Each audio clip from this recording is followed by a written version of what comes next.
kindly remain standing for the singing of the national anthem and IIUM song.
Honorable Tan Sri Datuk Seri Utama Dr. Rais Yatim, Advisor to the Government of Malaysia on Socio-Cultural Matters and President of IIUM, Professor Dr. John Miksic, Professor of Southeast Asian Studies, National University of Singapore and wife, Honorable Professor of Civilization, IIUM, and Professor of Comparative Literature, University Science Malaysia, Honorable Professor Datuk Dr. Firdaus Abdullah, Deputy Chairman of YIRMI, Honorable University Management Committee members, Deans, Directors, and representatives of the Malay World institutions, boards, and societies, members of the media, brothers and sisters, ladies and gentlemen. Pleasure to welcome everyone to the Center for Malay World and Islamic Civilization, IIUM.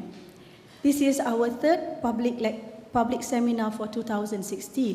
However, this is the first time that the event is held here at our own campus in Damansara. The previous two were held in Gombak.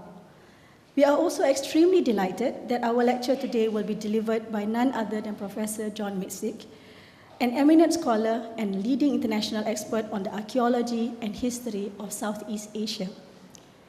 However, before we listen to his lecture, we would like to invite the Honorable Tan Sri Datuk Seri Utama Dr. Rais Yatim to give a few words to introduce Professor Miksic and welcome the audience to the program.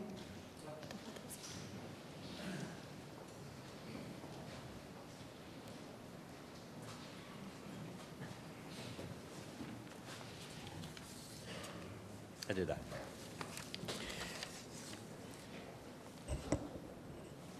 Alhamdulillah. Alhamdulillahi Rabbil Alamin wa bihi nasta'in. Wassalatu wassalamu ala Sayyidina Muhammad wa ala alihi wa sahbihi ajma'in. Amma ba'd.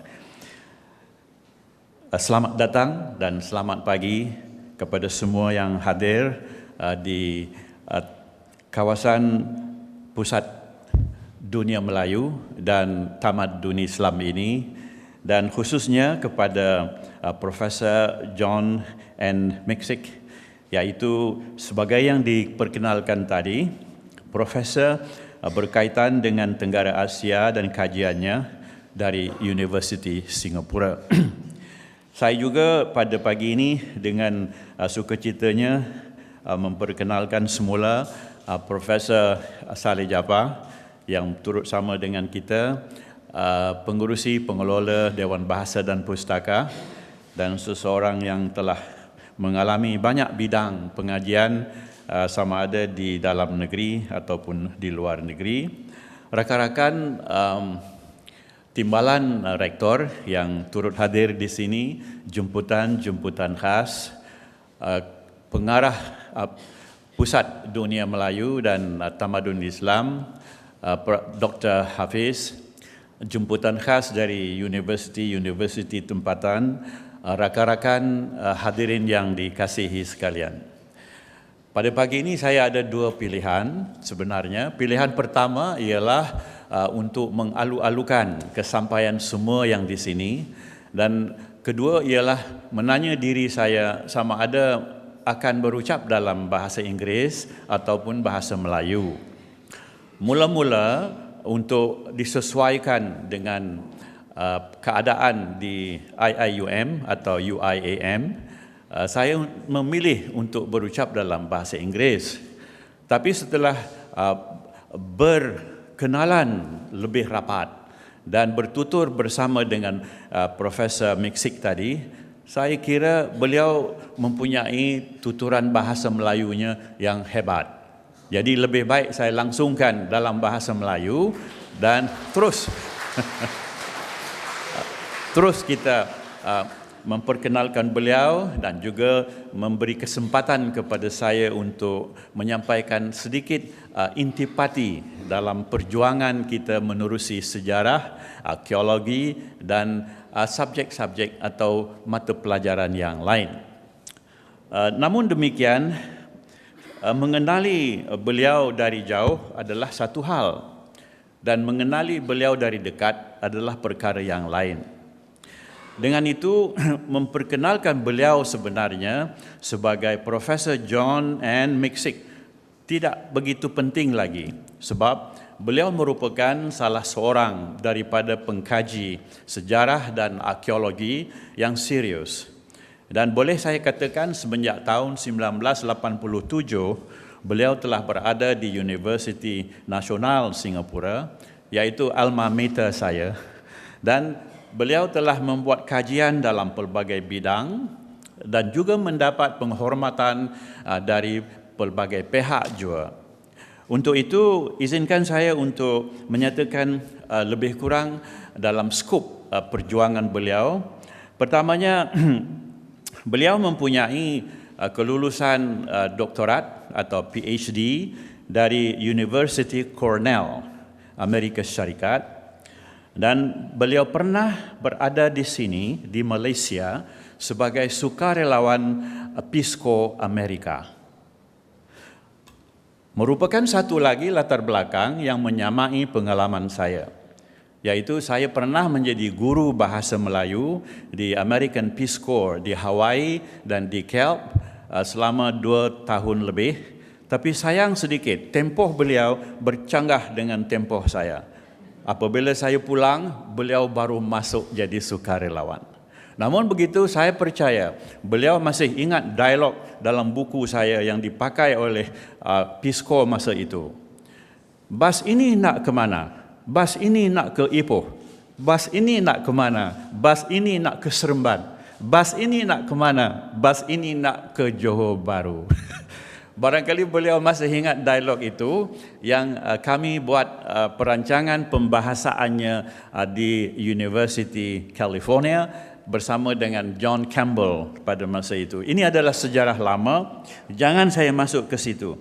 Yang perlu saya masuk ialah bahawa beliau merupakan seorang sukarelawan di negara ini 4 tahun. Tepuk untuk beliau. Prof, over here we make this as a short pantun. If people don't clap hard enough, I would say, makan kerupuk bulat-bulat. Kalau bertepuk, kuat-kuat. Anyway, I do not want to follow the normal somber way of introducing a scholar. I would prefer to do this on our own convivial way so that you would feel at home with a scholar that is very much interested in the affairs of history, into archaeology, into humanity, and now you know why he has been in the country of Lee Kuan Yew for so many years. Again, let me not go into that. Let's go to the point again. He taught at Gajah Mada University, and since 1987 had been delving into all spheres of study at US, especially in history and archaeology.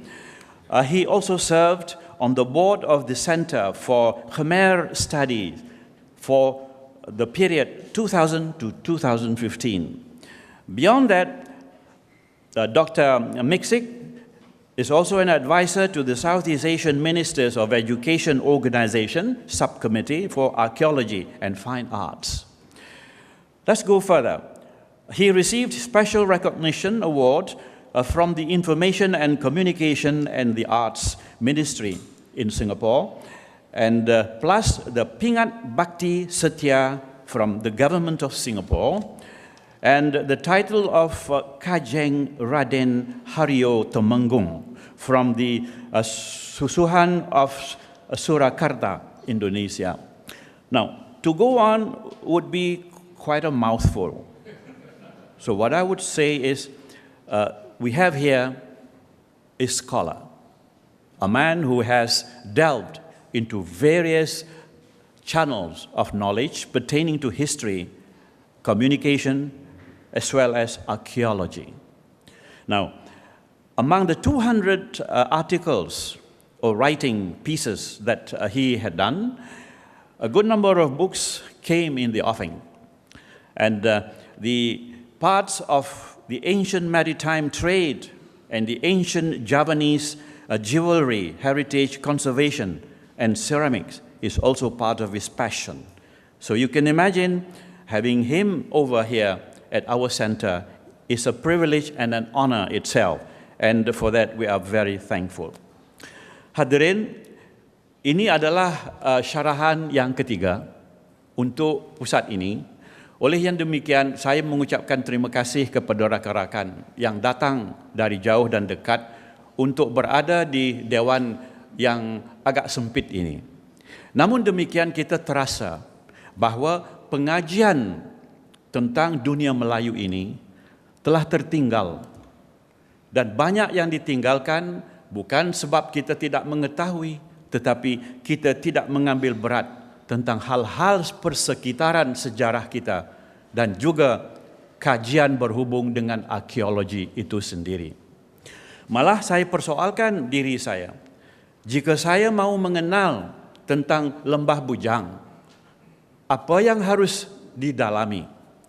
Bagi pihak kawan-kawan di sini, marilah kita terima kenyataan. Tidak ada pakar-pakar lagi yang berkaitan dengan arkeologi di universiti-universiti kita, kecuali dari USM pada hari ini. Di samping kita memberi tahniah kepada Dr. Zuraina Majid misalnya, atau Dr. Mokhtar misalnya, kita tidak dapat lagi membilang di jari yang sebelah bagaimana kita mengungkai rahsia-rahsia gua kita, rahsia-rahsia pantai kita, bagaimana Perak Man seterusnya, bagaimana untuk dicari rahsia-rahsia lama berkaitan dengan asal mahsul kita pada zaman-zaman dahulu. Kita terlalu cepat untuk mencari habuan, terlalu cepat mencari pangkat dalam dunia akademia, tetapi kita lupa asal-usul kita berkaitan dengan dunia arkeologi ini. Saya tidak mau memanjangkan hujah sebab nanti lebih sudu pada gulai. Jadi saya ingin merumuskan pandangan ini supaya IIUM akan mewujudkan sekurang-kurangnya 5 beasiswa untuk mengkaji arkeologi dan subjek-subjek berkaitan dengannya termasuk sejarah. Kaitan sejarah dengan arkeologi sangat rapat. Dan oleh itu, jika seseorang itu hanya pandai bersyarah dalam sejarah, tentu sekali beliau hanya menggunakan buku-buku oleh G.D.E. Hall, oleh Tom Harrison, dan mungkin buku Dr. Miksic sendiri. Tidak ada buku kita yang di sini yang boleh memberi jangkauan, penganalisaan, dan juga first hand knowledge atau pengetahuan pertama dalam galian dan sebagainya. Rupa-rupanya perkara-perkara yang berkaitan dengan negara Kantoli, siapa yang tahu? Tentang negara Melayu, Dharmasraya, siapa yang tahu? Tentang Sriwijaya, tentang Majapahit, Minangkabau, Aceh, Kalimantan, Bugis, Lembah Bujang.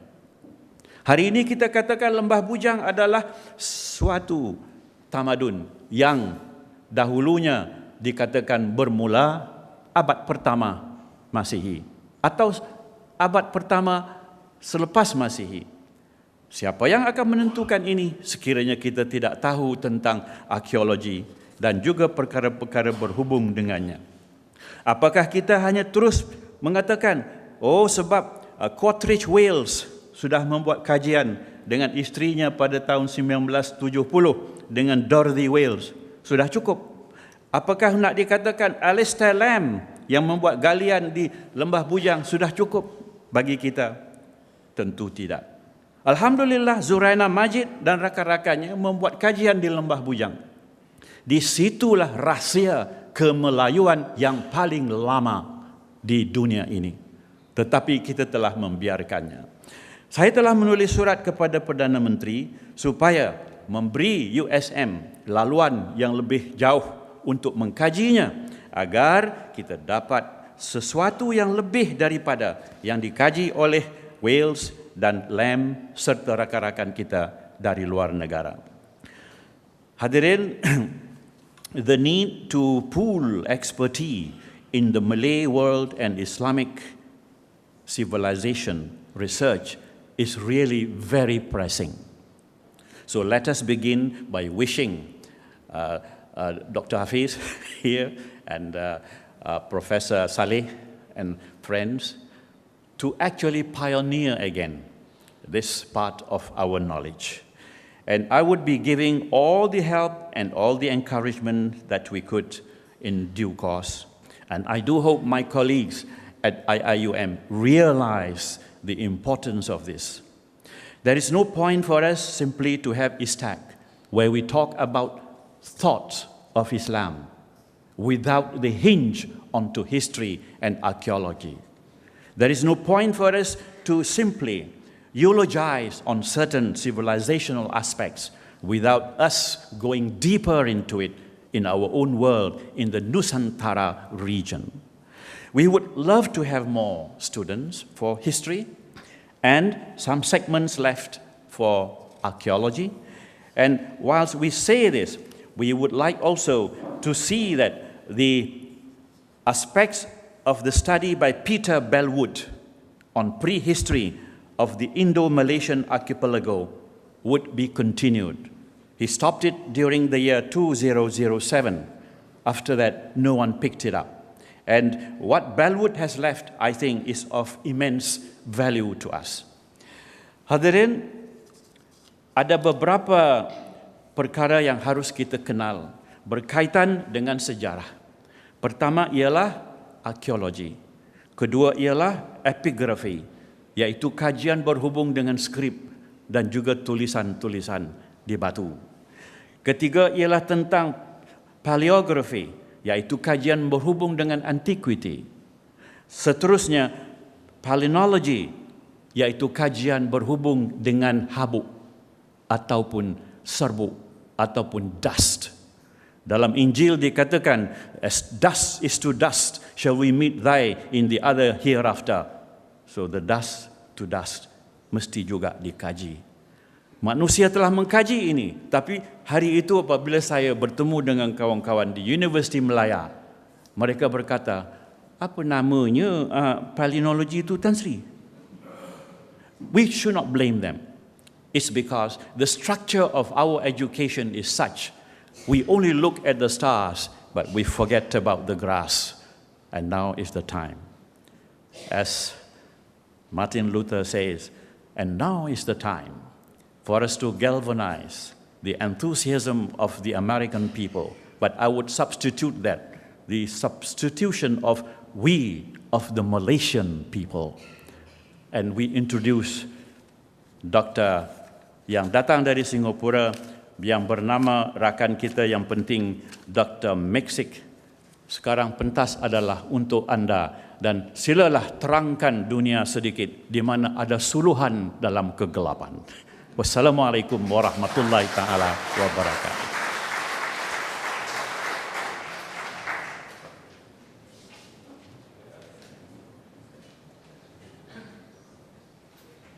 Tapi saya lupa tadi memperkenalkan yaitu kehidupan di bandar-bandar usang.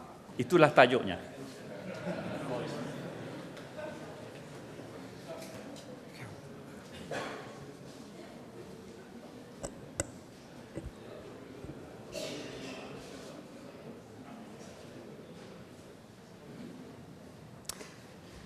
Honorable Tan Sri Dato Sri Utama Dr. Rais Yatim, Advisor to the Government of Malaysia on Social Cultural Matters and President of IIUM.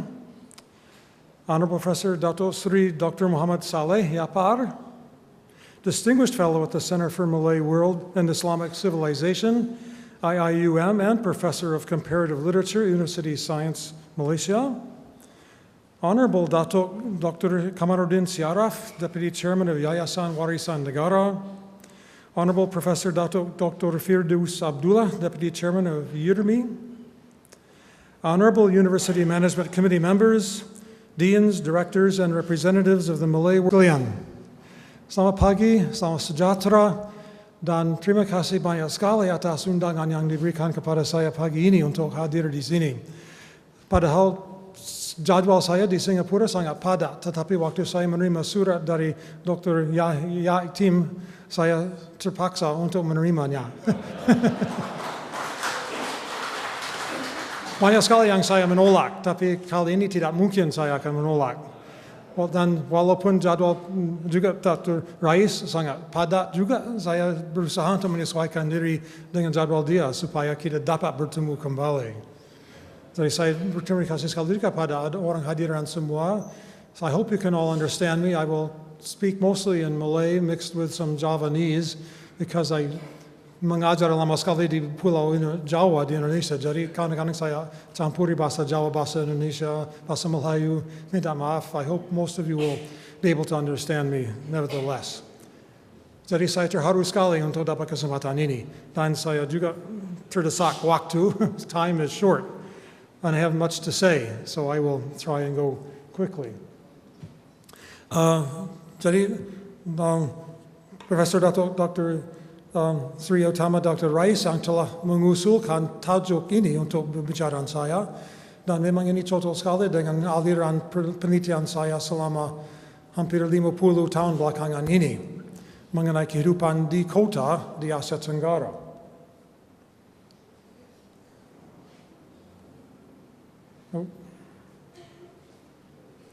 Jadi sudah sejak saya memijak tanah Melayu pertama kali tahun 1968, saya mulai tertarik sekali dengan perkotaan di wilayah ini. Dan ternyata kebanyakan pakar sejarah arkeologi telah menanggapi wilayah Asia Tenggara pada umumnya sebagai satu wilayah di mana perkotaan telah didatangkan dari luar. Tidak diciptakan di sini, tetapi telah dibawa dari pengaruh dari luar, dari Eropa, dari India, dari Timur Tengah, dari Cina.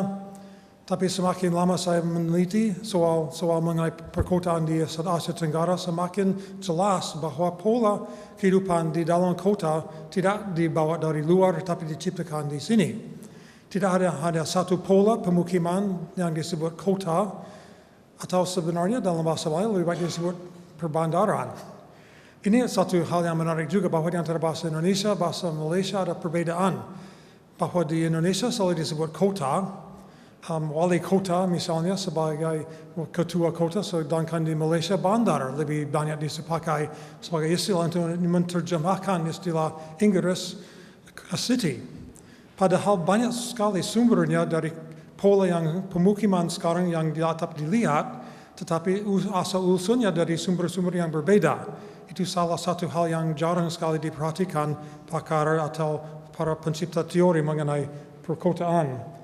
Jadi antara lain ada kota atau benteng atau fort, ada pelabuhan atau bandar, ada palace atau istana, ada candi atau kuil atau temple, dan ada pasar atau market. Masing-masing dari fenomena ini dapat dianggap sebagai salah satu akar dari pola pemukiman yang bersifat padat di berbagai penjuru dunia. Jadi bagaimana kita dapat mencapai satu pengertian dari istilah city dalam bahasa Inggris? Bahasa lain mempunyai pengertian yang berbeda, tidak mencakupi ruang yang sama dengan istilah city dalam bahasa Inggris. Asal dari istilah ini dari Eropa seperti di Timur Tengah berasal dari benteng, yaitu satu wilayah yang dikelilingi oleh tembok, a walled settlement, seperti di Eropa. Dan dari nama yang sama kita dapat istilah civilization atau peradaban yang dianggap sebagai wilayah di mana orang tinggal di dalam kota, city dwellers. Urbanization istilah yang lain yang juga dipakai untuk menyebut proses penciptaan atau pembentukan kota, cities. Urbanism berarti satu pola kehidupan. Orang yang biasanya hidup di dalam kelompok yang padat, tapi tidak selalu dapat disamakan dengan pola pemukiman city seperti ada di dalam contoh dari Timur Tengah atau di Eropa zaman pertengahan. Situs-situs yang arkeologi atau tapak yang dianggap paling tua yang memberi contoh dari pola pemukiman ini terdapat di Timur Tengah. Sekitar 10.000 tahun lalu di Jericho sudah ada semacam pusat pemukiman yang dikelilingi tembok, dekat dengan sumber daya air, dan juga dekat dengan jalur-jalur perdagangan. Tapi jelas bahwa iklim dan lingkungan di Timur Tengah mempunyai beberapa sifat yang khas yang tidak dapat di tempat lain. Jadi di Timur Tengah banyak sekali contoh dari gambar, dari tulisan yang menyebut mengenai peperangan sebagai satu keadaan yang selalu ada. Perang antara berbagai suku, perang di antara orang yang tinggal di gurun pasir dengan yang turun dengan waduk atau sumber air, sering sekali terjadi. Itu merupakan salah satu keadaan yang khusus dari satu jenis iklim tertentu. Jadi seorang Eropa, Australia sebenarnya, telah berusaha dalam 1930-an untuk mencapai satu gambaran umum mengenai apa yang dianggap sebagai syarat-syarat untuk dianggap sebagai kota atau bandar. Dan 10 syarat ini termasuk ke jumlah penduduk yang banyak, large population and large settlements, spesialisasi pekerjaan, full-time occupational specialization, ada pertanian yang menghasilkan surplus untuk makanan orang yang tidak langsung menjadi petani, agricultural surplus, monumen atau gedung-gedung besar dan hidup dan tinggal jangka panjang, ruling class, dari satu golongan elit yang memerintah, tulisan, writing, sastra, exact and predictive science, ilmu-ilmu tertentu yang ilmu pasti, sophisticated art styles, cara jenis-jenis kesenian, long distance trade, perdagangan jarak jauh, dan the state dengan professional army, jadi tentara yang tetap. Nama yang tadi ini disebut sebagai the Urban Revolution yang dianggap telah terjadi pertama kali di Timur Tengah yang diusulkan oleh Vera Gordon Child. Dan ini gambarnya tahun 1930-an. Ini merupakan orang pertama yang telah berusaha menciptakan semacam teori mengenai perbandaran, penciptaan bandar. Tetapi kita tahu sekarang bahwa keadaan yang terjadi di Timur Tengah tidak selalu diulangi di tempat lain di dunia. Di antara 10 kriteria atau 10 variabel itu, ada berbagai pola yang terjadi di tempat lain di dunia. Tidak semuanya mengikuti pola yang serupa dengan kita menemukan di Timur Tengah. Timur Tengah sangat berkurang air. Kita tahu bahwa persediaan air merupakan salah satu hal yang sangat sukar di wilayah itu yang sangat mempengaruhi pola pemukiman manusia. Dan sistem pengairan di Timur Tengah juga agak berbeda dengan sistem lain sebab ada keadaan di sekitar sungai Tigris dan Eufrat di mana tebing sungai jauh lebih tinggi dibandingkan dengan tanah di luarnya sebab sudah ribuan tahun telah membawa banjir, lalu endapan dari sungai telah menimbun di pinggir-pinggir sungai sehingga tebing sungai jauh lebih tinggi dari tanah di sekitarnya. Jadi untuk membuat saluran air tinggal menjebol bahasa Jawa atau membuat pintu air supaya air yang akan mengalir dengan sendiri gampang sekali. Seperti dalam gambar ini. Sistem ini tidak dapat dilakukan di tempat lain di dunia. Jadi apa yang khas mengenai Asia Tenggara? Mengenai iklimnya, mengenai sejarah kebudayaannya yang telah mempengaruhi pola pemukiman yang telah membuat Asia Tenggara sebagai salah satu pusat perkembangan urbanization dalam masa lalu. Ini justru teori saya bahwa Asia Tenggara telah menciptakan polanya tersendiri mulai 2000 tahun lalu yang telah menerima berbagai sumbangan dari luar, tapi polanya tidak pernah diulangi di tempat lain di dunia. Tetapi di dalam wilayah Asia Tenggara ternyata bahwa jumlah penduduk yang telah tinggal di dalam bandar atau kota masa lampau lebih besar proporsinya, persentasenya dibanding dengan hampir semua tempat lain di dunia.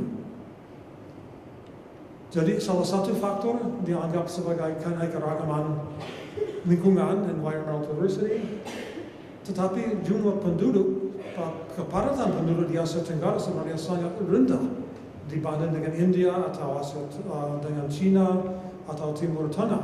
Jumlah penduduk memang agak rendah, tapi dari penduduk itu banyak sekali yang hidup di dalam bandar pada masa lampau.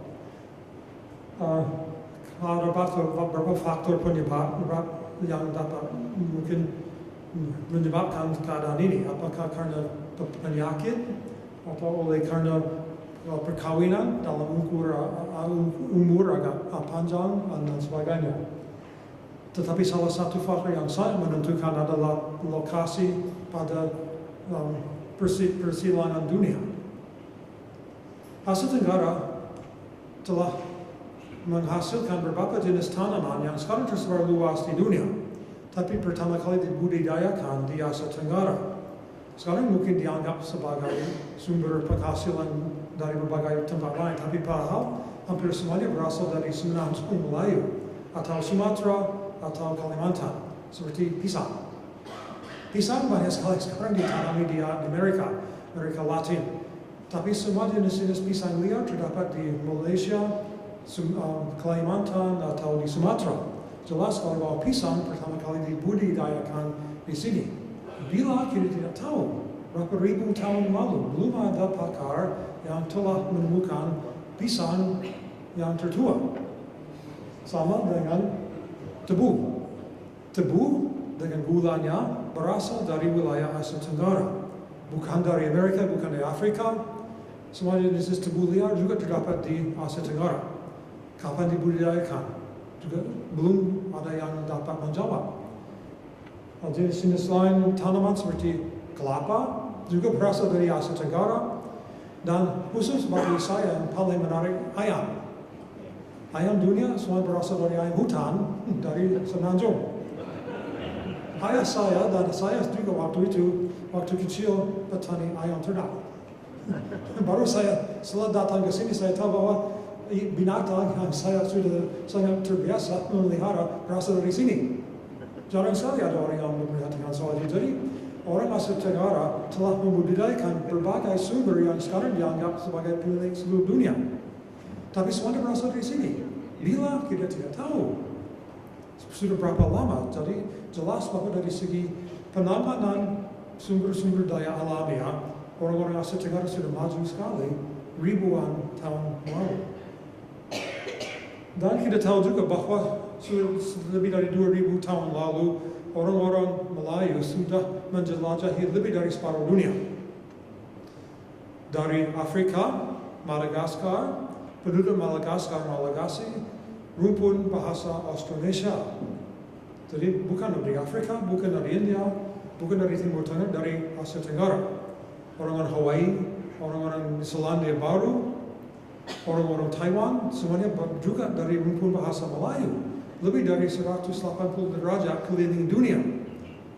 Jauh sebelum orang Eropa atau orang Cina atau orang India mampu berjarak jauh menjelajahi atau berlayar, orang Melayu sudah mengelilingi hampir lebih dari separuh dunia. Dan keadaan itu juga sudah terjadi pada masa prasejarah, sehingga tidak dijelaskan oleh sumber-sumber tertulis. Hanya dapat dikenal dari penelitian arkeologi. Yang selama ini masih agak terbelakang di bagian dunia ini sebenarnya. Sudah 2000 tahun lalu orang-orang Yunani dan Romawi mulai berkenalan dengan wilayah Asia Tenggara. Mereka tertarik sekali sebenarnya dengan geografi wilayah ini. Supaya seorang yang bernama Claudius Ptolemeus, seorang kosmografis di Alexandria, Mesir, telah membuat petunjuk untuk membuat peta. Apakah dia pernah membuat peta? Kita tidak tahu. Tapi dia penulis buku mengenai bagaimana cara membuat peta dunia. Kemudian diulang di waktu kerajaan Romawi Yunani runtuh, semua pengetahuan itu disimpan dan dikembangkan di negara-negara Arab dan baru dikembalikan ke Eropa sekitar abad 13. Diterjemahkan kembali dan dibuat peta ini. Peta ini jelas berasal dari 2000 tahun lalu, tapi kita tidak punya contoh yang begitu tua.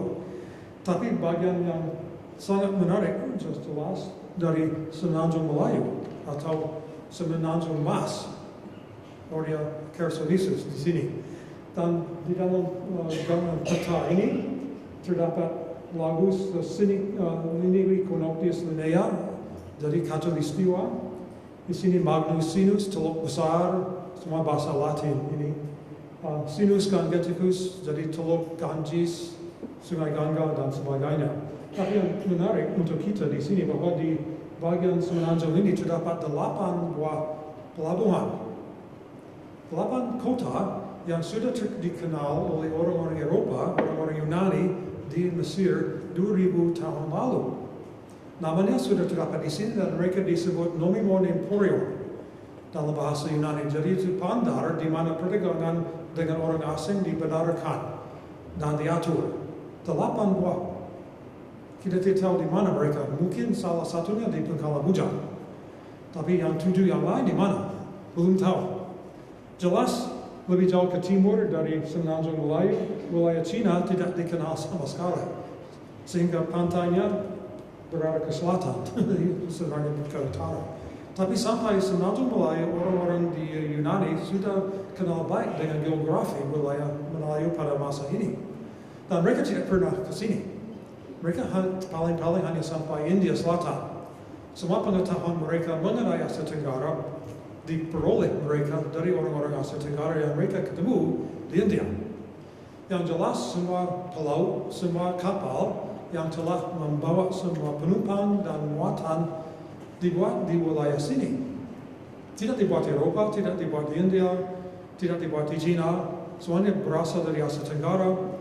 Disebut dalam bahasa Melayu Kolandia Fonta.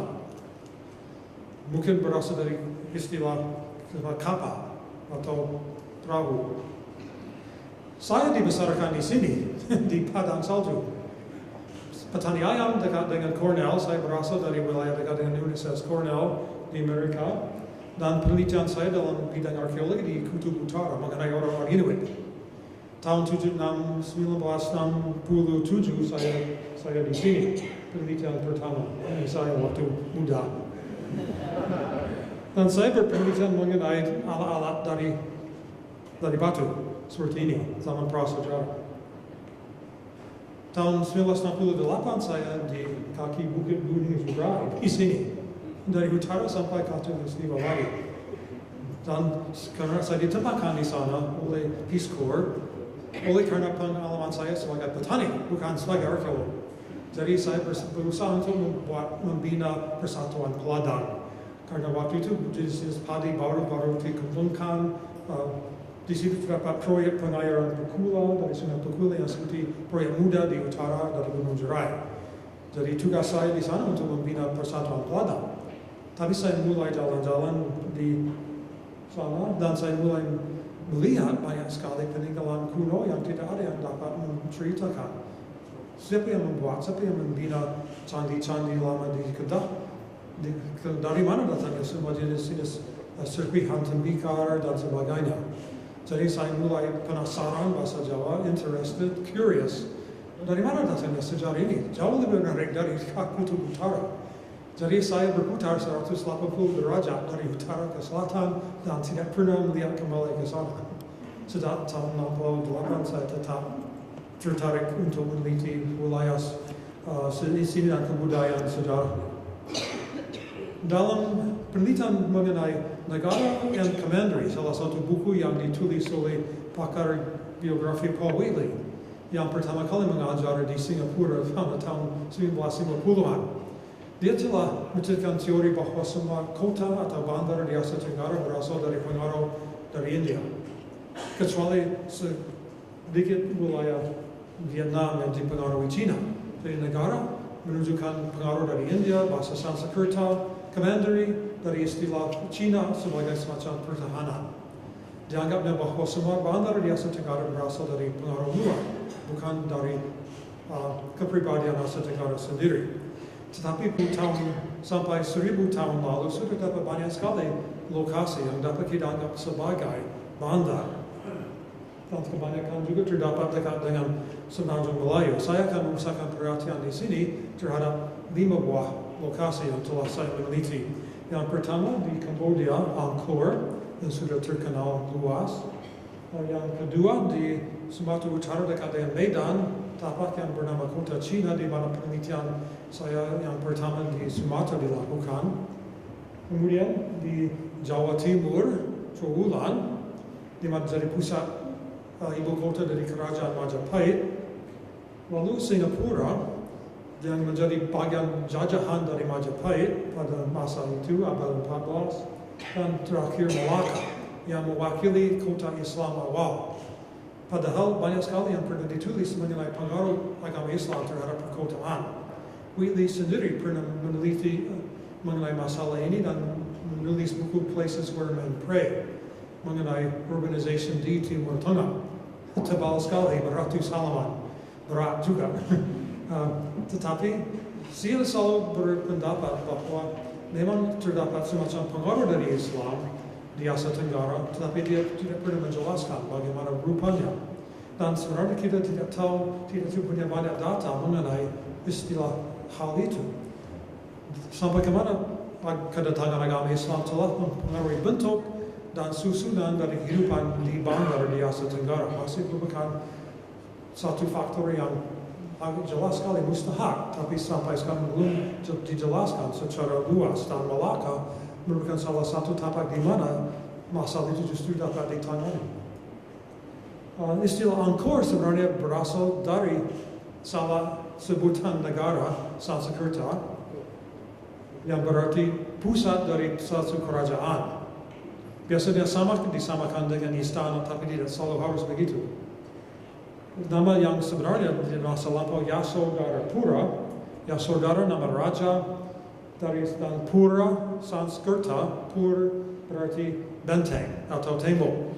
Jadi jelas juga di India terdapat pengaruh dari pertahanan. Terdapat perpindahan penduduk dari muara Sungai Mekong sampai kedalaman. Jadi Angkor hanya merupakan bagian yang terakhir dari proses perkembangan kota di Kamboja sampai jauh dari laut di pedalaman dan menjadi satu pusat dari pemerintahan, tapi berdasarkan atas pengolahan air, pengaturan air, dan pertanian, bukan dari perdagangan. Wilayah Angkor tidak pernah jadi wilayah yang penting dari segi perdagangan jarak jauh. Dan kita lihat banyak sekali gambar juga di Angkor Wat, Bayon dan sebagainya yang menunjukkan bahwa terdapat banyak sekali sumber daya dari air, tapi tidak pernah dapat gambar dalam relief mengenai hidup di dalam kota. Tidak ada gambar dari kota, dan rupanya dari penelitian arkeologi selama ini, memang terdapat istana yang besar, terdapat candi yang besar, tapi tidak terdapat pusat pemukiman yang padat. Dulu seringkali orang beranggapan bahwa jumlah penduduk di Angkor mungkin sampai 1 juta orang pada abad 13. Tapi selama 20 tahun belakangan ini, penelitian arkeologi tidak pernah menemukan pusat pemukiman padat. Ternyata memang ada keadaan yang mungkin lebih menyerupai keadaan di Mesir. Di Mesir, zaman pembuatan piramid, memang terdapat kuil yang besar sekali, piramid itu. Tidak terdapat kota. Tidak ada bandar di Mesir zaman itu, zaman Firaun. Hanya terdapat jumlah penduduk yang tinggal tersebar di sekitar piramid. Jadi ini menimbulkan semacam gagasan, suatu konsep mengenai civilization without cities. Peradaban dapat disesuaikan tanpa kota dalam pengertian pemukiman padat. Kota di Mesir sendiri baru muncul sekitar 1.500 tahun setelah piramid yang terbesar dibina. Rupanya juga di Kamboja terdapat hal yang serupa. Terdapat monumen yang besar tapi jumlah penduduk sedikit dan tersebar, kebanyakan hanya jadi petani. Dan hanya tinggal di dekat dengan istana, hanya mungkin beberapa birokrat, beberapa pendeta, tapi tidak banyak jumlah orang yang meneruskan jenis pekerjaan lain. Occupational specialization tidak banyak yang terjadi. Jadi lokasi di pinggir laut, pinggir danau yang besar di Mesir, Angkor Wat. Penelitian di sini dulu dianggap sebagai semacam kota, sekarang dengan penelitian arkeologi di dalam halaman Angkor Wat tidak terdapat sisa pemukiman atau hanya sisa sedikit sekali. Jelas hanya sedikit orang yang tinggal di dalam tembok Angkor Wat misalnya. Phnom Penh merupakan pusat dari pengolahan air. Ini kalau saya sempat nanti dekat dengan akhir pembicaraan saya akan bicara lebih lanjut mengenai ini. Tapi ternyata bahwa rajanya sendiri, ini gambar raja yang mendirikan Angkor Wat, Suryawarman kedua, seringkali mengadakan pertemuannya bukan di dalam Angkor Wat, tapi di atas bukit. Di atas bukit Phnom Penh di situ. Di sini dia sedang bertemu dengan pejabatnya di atas bukit Phnom Penh. Memang terdapat sisa kehidupan di situ, tapi tidak banyak jumlah penduduk di situ juga. Tapi banyak tempat untuk pertapaan. Jadi banyak orang yang bertapa di sekitar itu. Jadi dalam gua ini terdapat gambar mereka di situ. Ya, akan saya percepat sedikit mengenai pentingnya bukit seperti di dalam negara-negara lain juga. Bukit atau gunung sering menjadi semacam pusat perhatian, dianggap sebagai tempat yang suci. Ini akan kita ketemu juga dalam kebudayaan Melayu pra-Islam. Memang terdapat beberapa gambar dari kehidupan sehari-hari di Kamboja, orang yang mengerjakan hal-hal yang sehari-hari, seperti penangkapan ikan, masaknya seperti masak sate, batam, tinggal di rumah, ada yang menghormati orang tuanya dan sebagainya. Dan banyak sekali gambar yang menunjukkan mengenai tentara mereka juga. Jelas mereka punya tentara dan mereka punya beberapa golongan masyarakat, atas, menengah, dan bawah. Tapi wilayah benteng yang paling besar Angkor Bayon juga tidak banyak jumlah sisa pemukiman. Hanya beberapa bangunan, mungkin istana di sekitar sini, bagian selatan juga kosong dari peninggalan. Pusat dari industri, pusat kerajinan seperti pembuatan tembikar dan sebagainya jauh di luar kota, bukan di dalam kota, tidak dekat dengan istana, tapi jauh dari kota, seperti penelitian ini. Mengenai pembuatan tembikar di situ bukan dari dekat dengan istana, tapi di wilayah pedesaan. Dan ada keanekaragaman penduduk di dalam kota Angkor. Terdapat orang-orang yang bukan Khmer, bukan orang Kamboja, seperti orang-orang Wantai, Thailand, dan dianggap masih seperti yang kurang beradab pada waktu itu. Jadi kalau orang tentara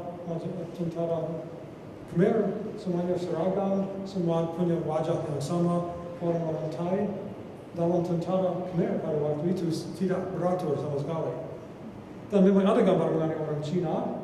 Ini dianggap sebagai orang Cina dan ini sebagai rumah Cina yang mungkin ada di Angkor. Tapi jelas jumlahnya sangat sedikit. Tidak banyak orang Cina walaupun ada. Ada kapal, dan kapal ini bukan kapal Angkor, mereka tidak punya kapal laut yang besar. Kemungkinan besar kapal ini justru dari orang Melayu atau orang Champa, Vietnam Selatan, yang juga terdiri dari rumpun bahasa Indonesia, bahasanya dekat dengan bahasa Melayu. Dan katanya memang ada pasar, tapi dekat dengan pintu untuk masuk ke dalam kota. Selama ini mungkin dekat dengan pintu ini, salah satu pintu gerbang untuk masuk ke kota, tapi peninggalannya sangat sedikit juga dekat dengan itu. Tapi bukan bagian kecil dari semua kegiatan ekonomi di Angkor. Memang terdapat gerabah atau porselen Cina, tapi jumlahnya sangat sedikit. Juga terdapat tembikar dari Timur Tengah di Angkor sampai di situ, mungkin dari Persia. Dan terdapat salah satu porselen Cina yang menggambarkan gajah. Ini menarik sebab pada tahun 1320 disebutkan bahwa seorang utusan dari Cina telah datang ke Kambodia, ke Champa, dan ke Longyaman, Singapura pada waktu itu mencari gajah. Ternyata bahwa gajah disukai orang Cina pada waktu itu. Apa yang mereka buat dengan gajah tidak tahu. Tapi ini sebutan pertama mengenai adanya Singapura. Bahwa mereka datang ke Singapura mencari gajah yang jinak. Tapi salah satu hal yang dapat saya kemukakan sekarang bahwa keramik Cina, porselen Cina jauh lebih banyak di alam Melayu dibandingkan dengan Angkor atau Burma. Ini salah satu tanda mengenai besarnya peranan dari perdagangan dalam kebudayaan dan sejarah Melayu dibandingkan dengan orang-orang yang tinggal di daratan Asia Tenggara. Orang-orang Melayu dari semula menjadi pedagang dan dapat mencapai tingkat lebih tinggi dalam masyarakat mereka atas dasar keberhasilan mereka sendiri, bukan karena diwarisi dari orang tua seperti di Angkor, tetapi dalam masyarakat Melayu umumnya masing-masing orang dapat berharap untuk naik statusnya berdasarkan atas kemampuannya. Sangat berbeda dari masyarakat di kota-kota seperti di Kambodia. Ini dari Borobudur, salah satu contoh dari kapal Melayu dari abad ke-9. Tapi sampai sekarang hanya menemukan beberapa pecahan kecil saja di kapal-kapal ini. Tapi ini jelas besar sekali, dapat menampung 200 lebih penumpang menurut sumber sejarah. Dan dibuat dengan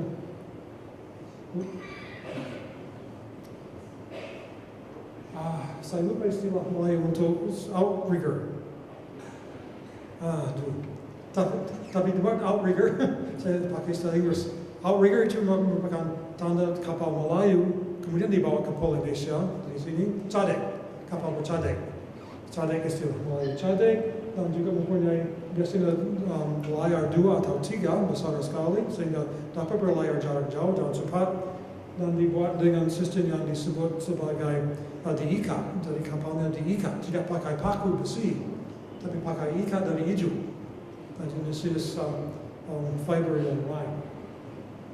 Salah satu tapak tertua yang telah menunjukkan sisa dari perdagangan di Indonesia berada di pantai utara Pulau Bali.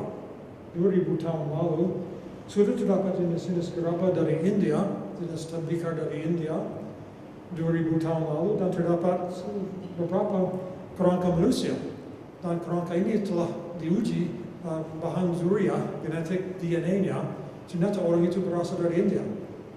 Sekarang orang India sudah sampai di Bali 2000 tahun lalu. Tetapi mereka jarang sekali di situ. Dan jelas mereka telah berlayar ke sana di atas kapal Melayu, bukan kapal India.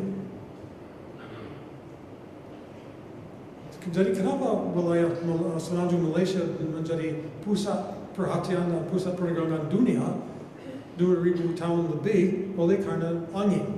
Peran angin dalam sejarah Melayu penting sekali. Sebab perubahan musiman, sehingga orang dapat berlayar dari Semenanjung sampai China, atau Semenanjung sampai India dalam satu musim, tetapi kemudian harus langsung pulang. Karena perubahan musim, kecuali mau menetap di situ selama 1 tahun untuk menunggu musim angin yang cocok lagi. Jadi wilayah di sekitar Semenanjung Melayu menjadi pusat pertukaran pedagang dari timur dan dari barat. Mereka dapat mencapai wilayah Selat Malaka dalam beberapa bulan, langsung bertukar di sini, sehingga orang Melayu menjadi orang pertengahan antara orang dari India, orang dari Cina. Maka selama 2000 tahun lebih sudah terdapat pelabuhan yang terkenal sampai ke Laut Tengah, sampai ke Romawi malah. Jadi wilayah di situ terdapat banyak sekali kemungkinan untuk menemukan pelabuhan kuno. Jadi alam Melayu dapat diidentifikasikan atas beberapa sifat. Kalau bahasa, salah satu sifat. Tapi saya sebagai arkeolog tidak mempelajari bahasa. Saya belajar keramik atau tembikar. Ternyata tembikar yang sama ditemukan dalam wilayah dalam perbatasan ini. Dari Thailand Selatan sampai Semenanjung, seluruh Sumatera, Jawa Barat, dan Kalimantan Barat. Semuanya memakai gerabah atau tembikar yang sama. Hampir serupa dengan penyebaran bahasa Melayu. Tapi tidak dapat diketahui bahwa sudah 2000 tahun lebih sebelum prasasti tulisan Melayu tertua sudah ada penyebaran kebudayaan yang kira-kira serupa. Beberapa situs yang penting seperti Palembang, Sumatera, wilayah Karimun dekat dengan Singapura, dan Melaka, Jambi, Bujang, seperti saya katakan tadi, saya sudah ke sana 48 tahun lalu, dan memang iklimnya penting sekali, semacam teluk yang besar sekali dulu. Mungkin ini semuanya sekarang sudah ditutupi oleh endapan. Tapi di dalam wilayah ini terdapat lebih dari mungkin 10 atau 12 buah pelabuhan selama 2000 tahun belakangan ini. Sungai Batu, saya anggap bahwa Anda semua sudah kenal baik dengan Sungai Batu. Memang banyak sekali batu-batanya. Umurnya mungkin 2000 tahun lebih. Ini beberapa sisa dari perdagangan jarak jauh yang ditemukan di Bujang. Terdapat arca dari perunggu dari India. Terdapat batu yang dipahat dari Rajasthan, mungkin Pakistan. Terdapat semacam gambar batu seperti dari Jawa juga di Lembah Bujang. Itu aneh sekali. Jadi jelas bahwa Lembah Bujang 2000 tahun, sama 1000 tahun lalu telah merupakan salah satu pelabuhan terbesar di Asia. Terdapat gerabah Cina, keramik Cina dari zaman Tang. Terdapat beberapa candi. Yang menarik bahwa ada dua fasa. Fasa pertama yang semuanya bersifat agama Buddha, fasa kedua bersifat agama Hindu. Seringkali dianggap bahwa orang Melayu dari semula menjadi beragama Hindu, tapi tidak benar. Orang Melayu beragama Buddha sampai kira-kira 1000 tahun lalu, sewaktu diserang oleh orang-orang dari Chola dari India. Jadi Bujang memang diserang dan ditaklukkan oleh orang India kira-kira 1000 tahun lalu, dan mungkin dijajahi oleh orang India Selatan selama 100 tahun. Dan banyak sekali atau bangkai kapal yang ditemukan di Bujang.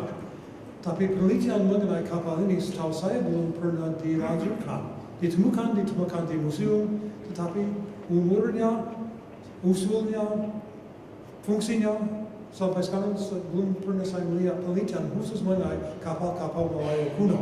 Jelas ada kapalnya, bahannya ada, tapi kapan bisa boleh diselidiki. Jadi kota Cina merupakan pusat dari semacam penelitian yang saya lakukan kira-kira 30 tahun lalu. Memang salah satu masalah mencari kota Melayu kuno berasal dari kenyataan bahwa orang Melayu hidup di atas air. Biasanya mereka hidup di antara laut dan darat.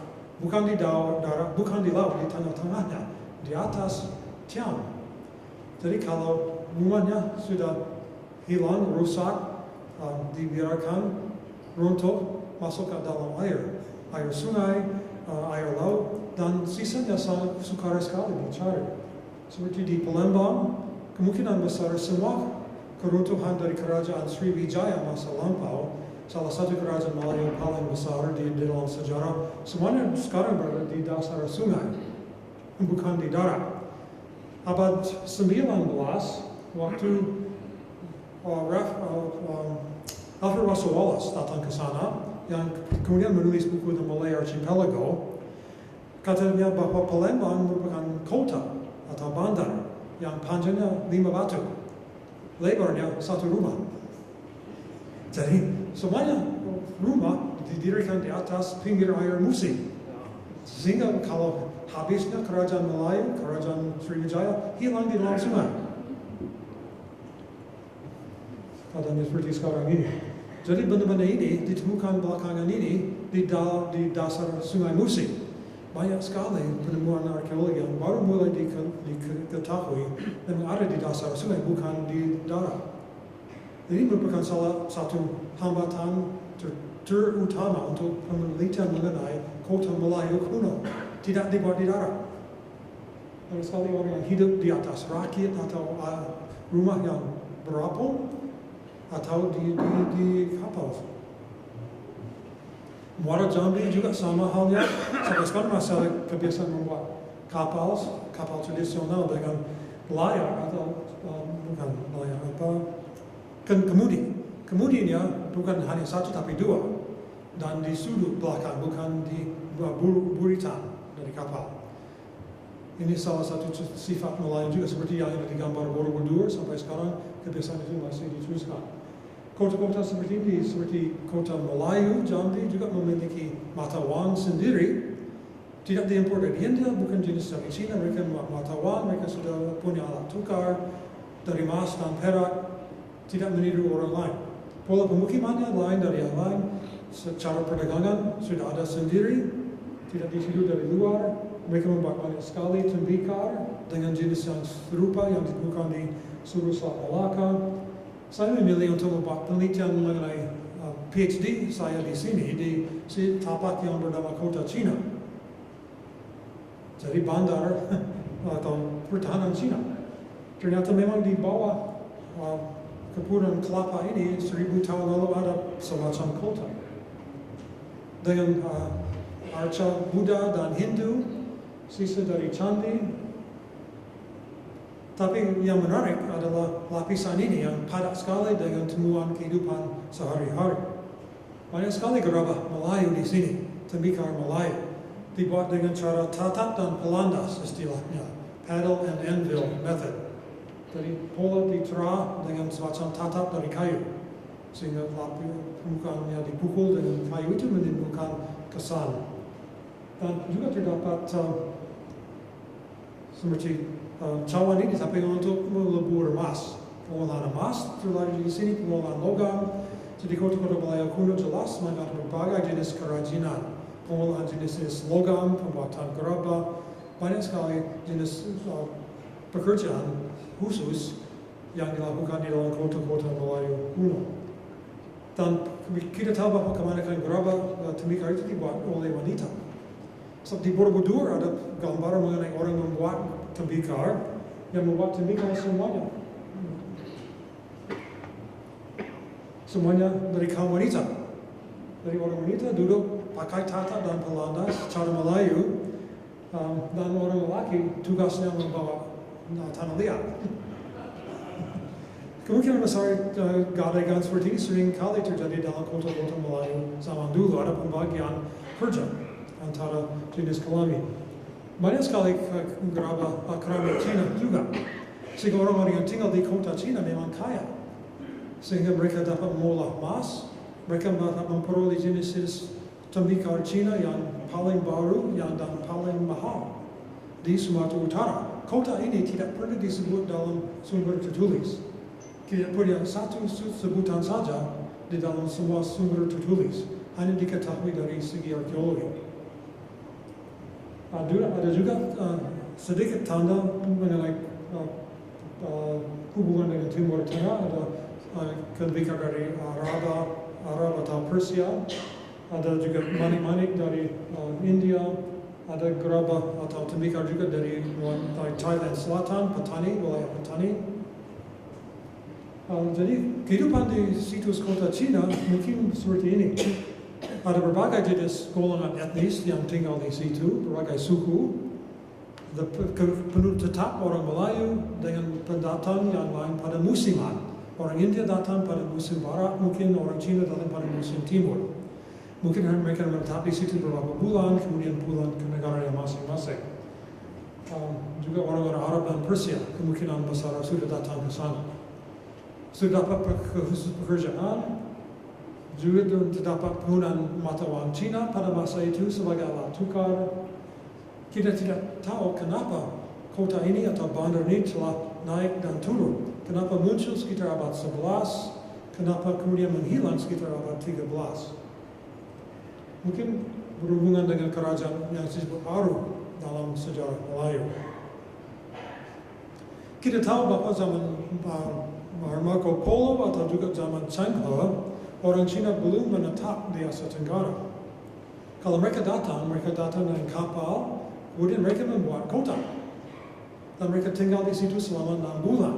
Seperti waktu Marco Polo pulang ke Italia dari Cina, dia juga mengalami hal yang sama. Mereka telah, ini dari buku Marco Polo, mereka takut mengenai orang Batak, dan rupanya pada masa itu sudah terkenal sebagai orang yang mangsanya manusia. Jadi mereka membuat kota, katanya, dan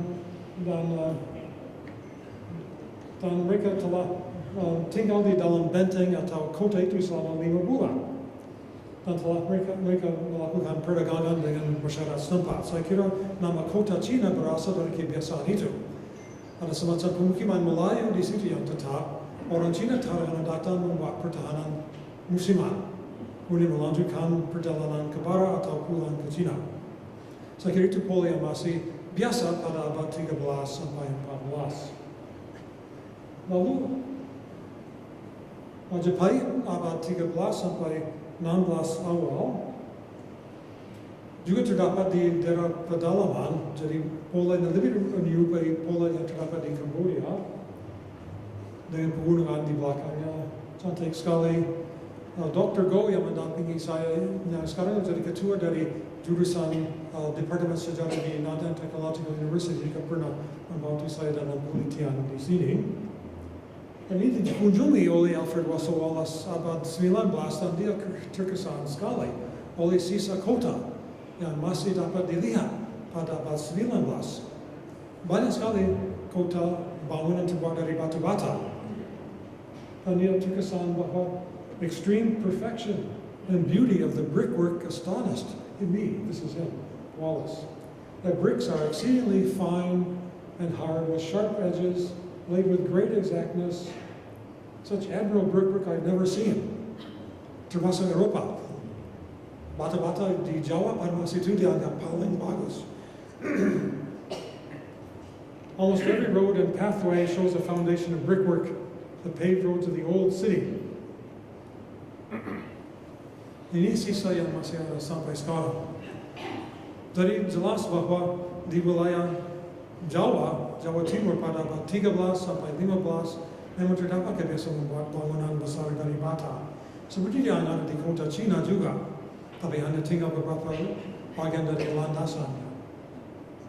Dan di dalam buku ini yang tertulis pada abad 14, Negara Kertagama atau Desha Warnana, dalam bahasa Jawa disebut bahwa diminta apa istilah negara, apa artinya. Semua di mana orang dapat berjalan tanpa melihat sawah atau padi. Berarti pada masa itu di wilayah Australia sudah ada konsep gagasan mengenai kota yang terlepas dari pertanian. Jadi kota atau negara merupakan wilayah tanpa petani. Jadi sebelum datangnya Islam atau pada masa Islam baru mulai masuk, sudah ada gagasan mengenai perpisahan antara pertanian dan perkotaan. Tapi tidak ada gambar kehidupan dalam kota juga di Majapahit.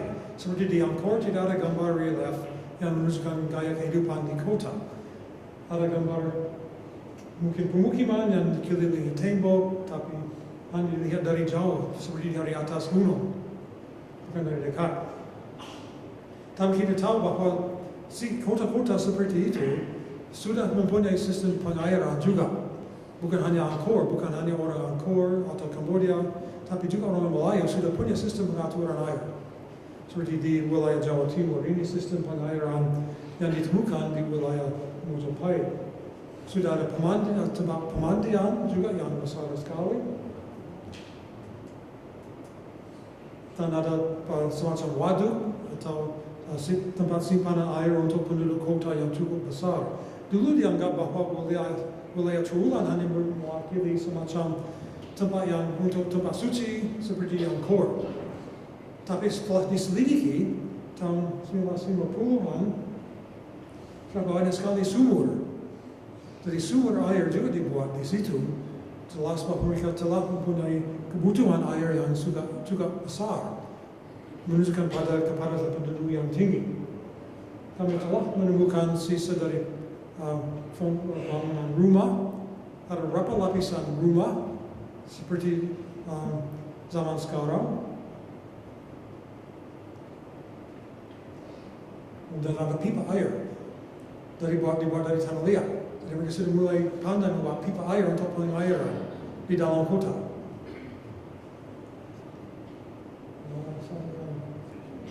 Jadi kita telah membuat proyek selama 3 tahun untuk meneliti situs Trowulan agar menentukan jumlah penduduknya dan luasnya kota. Jangan bahwa hanya seperti Angkor, hanya wilayah dengan candi, tanpa banyak penduduk, tapi setelah diselidiki selama 3 tahun, ternyata bukan begitu. Jauh berbeda dari Angkor. Jauh lebih banyak penduduk di Trowulan, tapi gedung besar, monumen sedikit. Jadi pola peruntukan sumber daya untuk orang-orang Melayu jauh berbeda dari orang Kamboja. Orang Kamboja jangan banyak sekali memakai tenaganya untuk membuat candi.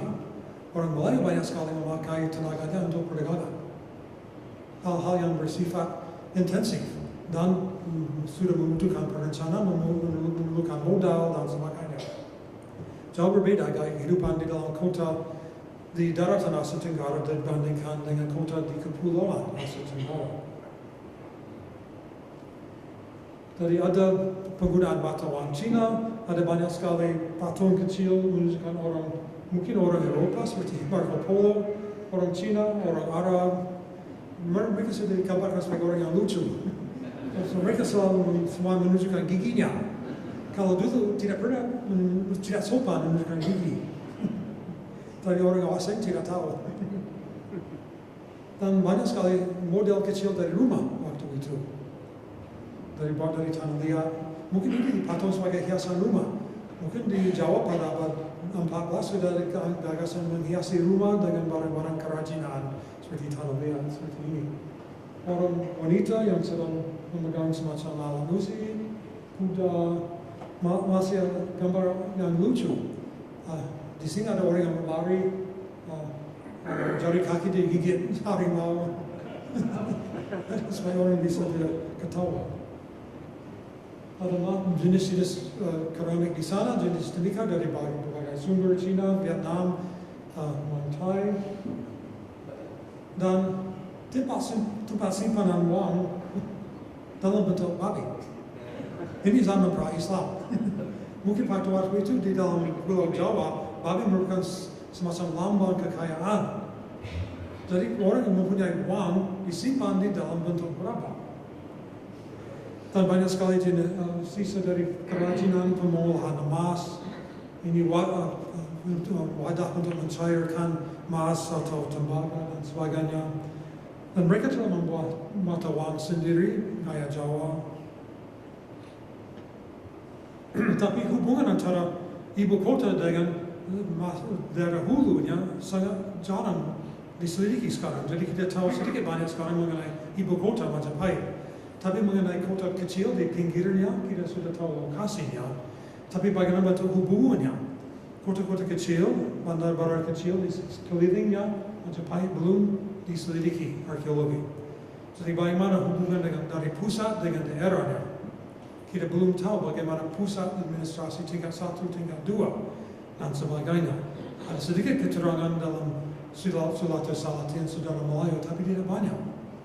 Mengenai administrasi, pentadbiran, dari sejarah maupun arkeologi belum banyak diperdalam. Jadi dari Jawa kita pindah ke utara, ke Temasek, Singapura. Keadaan di Singapura pada tahun 1805 seperti ini. Dianggap sebagai sarang bajak laut dan kampung nelayan. Dan memang keadaannya dalam tahun 1805 masih begitu. Tapi Raffles telah datang ke Singapura untuk minta izin untuk mendirikan pelabuhan justru karena sudah mempelajari Salatin Salatin.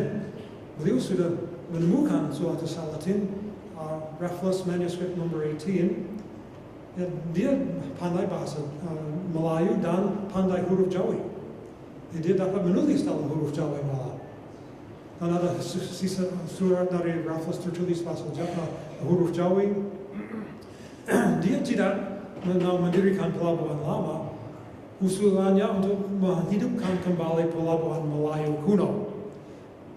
Oleh karena pengetahuannya mengenai sejarah Melayu, dia ingin mendirikan, dan mereka menemukan banyak sekali sisa bangunan kuno di atas bukit yang sekarang namanya Fort Canning. Tapi waktu itu, 1815 dianggap bukit larangan. Terlarang sebab di atasnya pernah ada istana dari nenek moyang menurut orang Singapura waktu itu. Sehingga Raffles sendiri membuat rumahnya di atas apa dianggapnya sebagai sisa runtuhan istana Melayu di Fort Canning. Jadi Rafflesnya, dan kemudian mereka menemukan juga sisa dari old lines of Singapore. Ini tahun 1822. Sudah masih ada tembok pertahanan yang didirikan pada abad 14. Masih tentara jelas sekali. Lebih dari 1 kilometer panjangnya di laut sampai di belakang Bukit Larangan. Jadi Temasek pada abad 14 sudah mempunyai pertahanan sendiri. Jauh luar biasa untuk kota-kota pada masa ini. Kemudian ditemukan sisa emas di atas Bukit Larangan pada tahun 1928 dan serupa dengan perhiasan ini yang dipakai oleh arca ini yang sekarang ada di Museum Nasional Jakarta. Arca ini raja dari orang-orang Minangkabau pada abad 14. Jadi jelas bahwa perhiasan ini berasal dari abad 14. Orang-orang yang tinggal di Singapura berhubungan dekat dengan orang-orang Minangkabau di Sumatera pada masa itu. Dan orang Singapura juga orang Temasek pandai menulis dan membaca. Ada salah satu prasasti yang besar sekali, hampir 2 meter tingginya, tertulis dalam huruf Kawi. Bahasanya campuran Melayu kuno dan Sanskerta. Tapi isinya tidak diketahui sebab dihancurkan orang-orang Inggris. Ya, pada tahun 1843 untuk membangun Fort Fullerton. Jadi yang tinggal sekarang hanya beberapa sisa.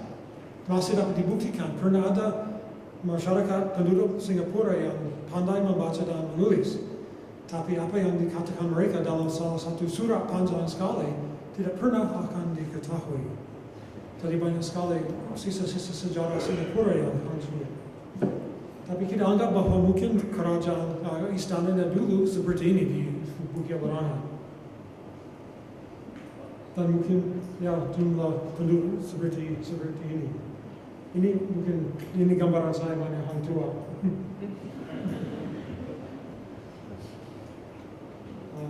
Jadi saya teruskan. Kita sudah saya pertama kali melakukan penelitian di Singapura pada tahun 1984, dulu ada 30 tahun, dan sudah menemukan lebih dari 12 tapak dengan sisa dari abad 14. Semuanya dekat dengan Bukit Larangan, dengan Padang, dengan Sungai Singapura. Di dalam sekitar 85 hektar ini, padat sekali pemukimannya pada abad 14. Mungkin ada pemandian di situ, dulu ada pansur larangan di atas Bukit Larangan. Pansurnya dulu di sini, mungkin seperti itu. Ini gambaran dari Lat, kartunis Lat, konsep gitu. Dan banyak sekali sisa dari jenis-jenis kerajinan orang-orang Melayu di Singapura pada abad 14. Pengolahan jenis-jenis logam membuat seperti kayu untuk pancing ikan, peralatan senjata, lonceng atau genta dari perunggu. Jadi banyak bukti mengenai jenis import barang-barang bahan baku yang kemudian diolah dan diekspor lagi dari Singapura. Dan dibuat arca seperti ini. Ini satu-satunya arca dengan gaya seperti ini. Orang yang menunggang kuda. banyak sekali manik-manik dibuat dari kaca. Jenis kaca yang lain juga ini diolah di atas bukit larangan. Kita tahu bahwa sudah ada sisa dari logam jenis kaca yang diolah sebanyak berserakan di tanah dibuang. Tapi sisa dari pengolahan kaca. Jenis-jenis tembikar Cina ditukar di situ. Kaca dari India juga ada, dan masa wang juga dari Sri Lanka ada. Jadi jelas Singapura juga merupakan bandar dengan perdagangan dari China, dengan India, dengan berbagai negara di Asia Tenggara. Merupakan salah satu bandar lain yang sangat mewakili orang-orang Melayu pada masa akhir pra-Islam. Ini salah satu contoh arca kecil menunjukkan orang Arab atau Persia, kecil sekali, tapi ini dia ditemukan atas bukit larangan. Merupakan bagian dari tempat untuk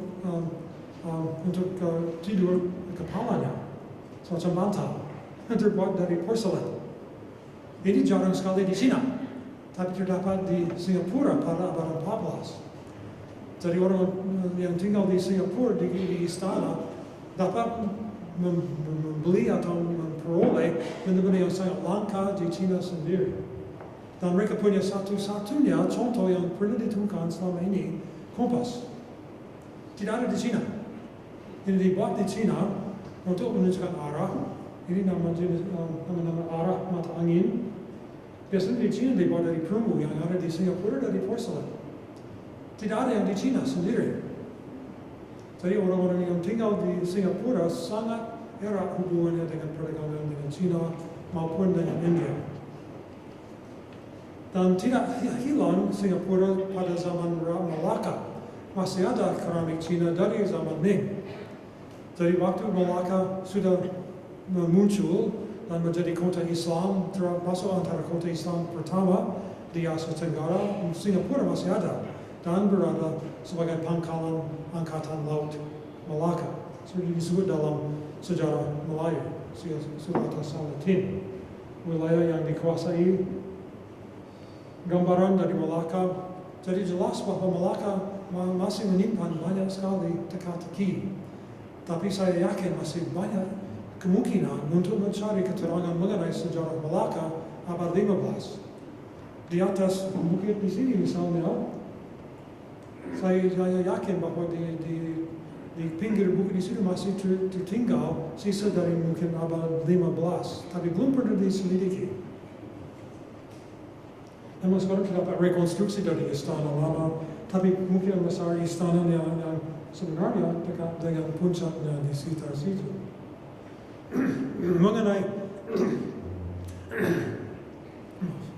mengenai jembatan Malaka juga, kita tahu bahwa Malaka pernah mempunyai jembatan pada abad 15. Tapi jembatan itu padahal hanya terdapat di Malaka, tidak terdapat di tempat lain. Dan perdagangan terjadi di situ.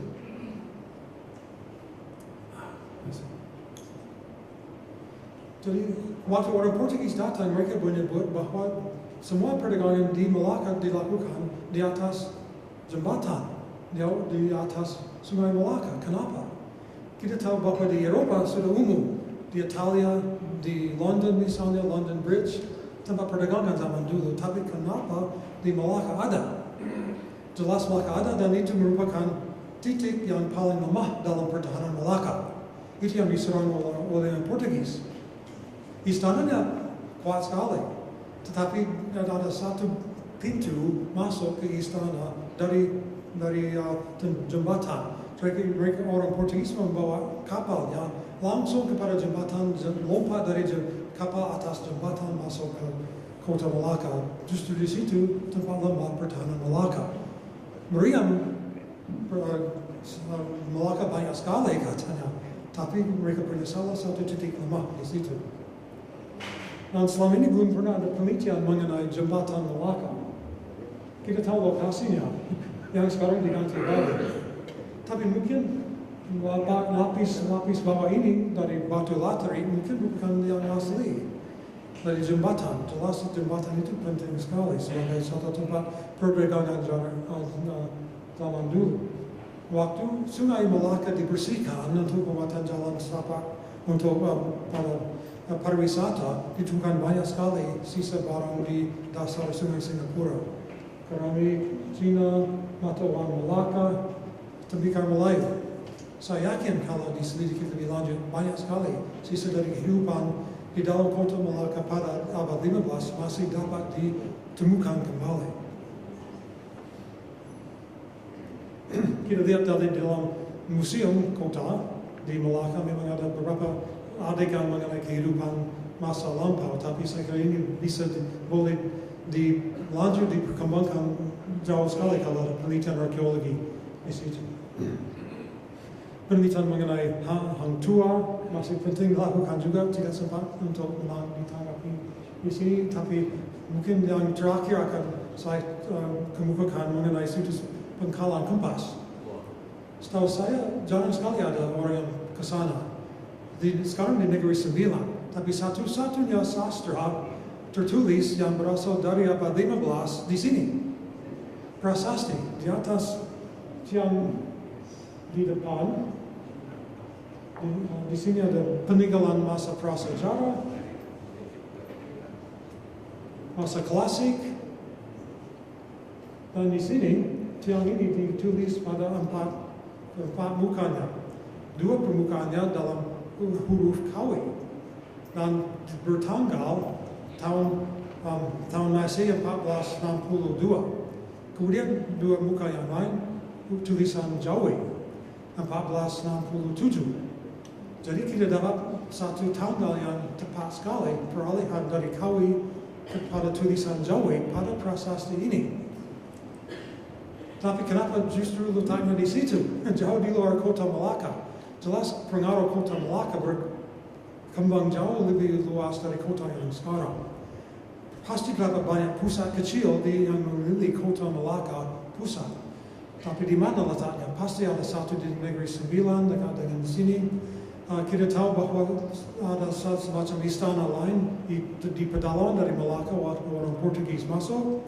Di Tapak Tuan terdapat apa yang disebut oleh orang Portugis sebagai makam dari Parameswara. Jadi saya yakin bahwa kota Malaka tidak terdiri sendiri. Jelas mempunyai satu jaringan kota kecil lain di bawahnya. Memang ada satu sistem pentadbiran di dalam kerajaan-kerajaan Melayu lama yang bertingkat, bukan hanya satu pusat dan banyak daerah. Tapi sumber-sumber sejarah untuk menelitinya sangat sukar dicari. Sumber-sumber arkeologi saya yakin masih banyak. Jadi mungkin saya dapat berhenti dari slide PowerPoint sekarang dan memutar film kecil.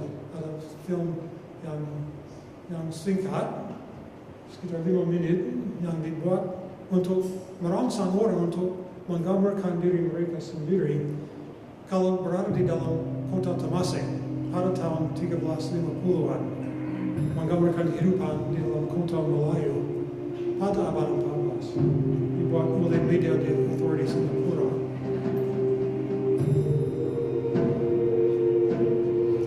Kapal siang orang Thai.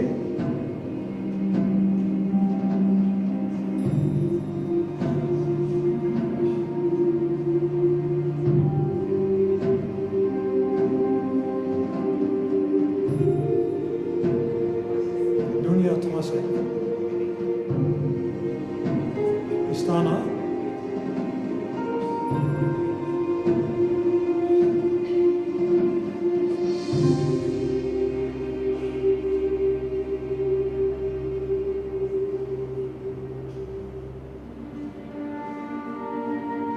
Bukit Larangan.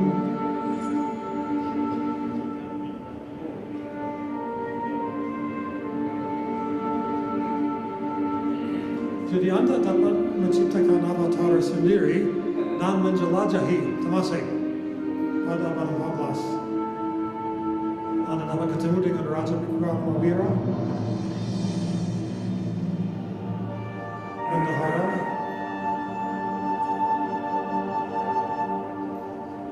tugas-tugas bendahara, laksamana,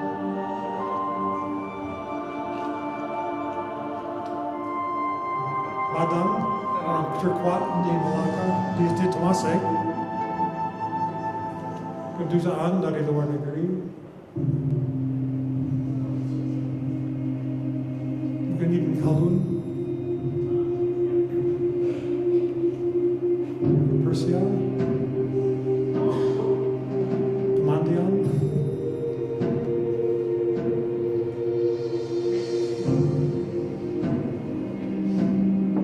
Pansur larangan disebut Munshi Abdullah waktu dia datang ke Singapura masih ada pansur larangan sebab pemandian para putri raja menurut Munshi Abdullah.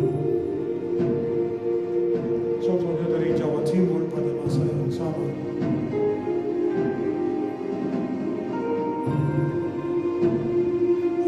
Kuil Buddha.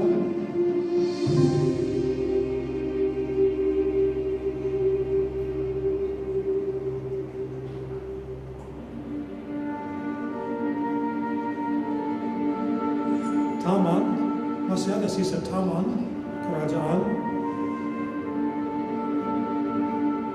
dengan pohon durian, rambutan,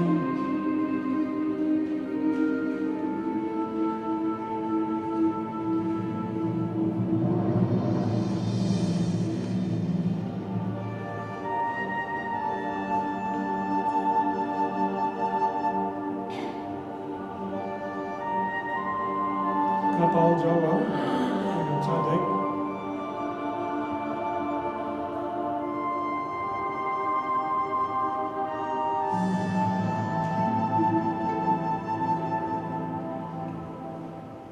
Kapal dari India.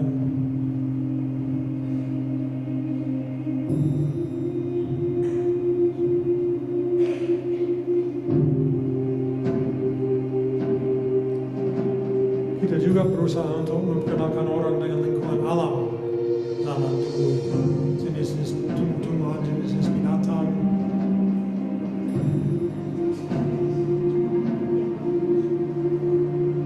Ini batuta. Dan orang dapat mencari kekayaan.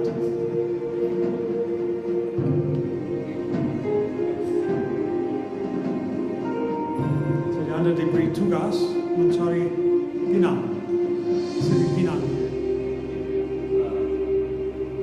memungut buah pinang,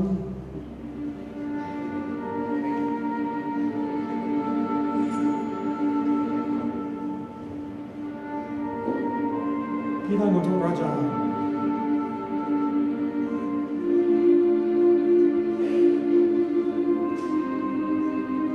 Jadi kami mengundang orang supaya berpikir bagaimana kalau saya hidup di Singapura pada zaman kerajaan Melayu 700 tahun lalu.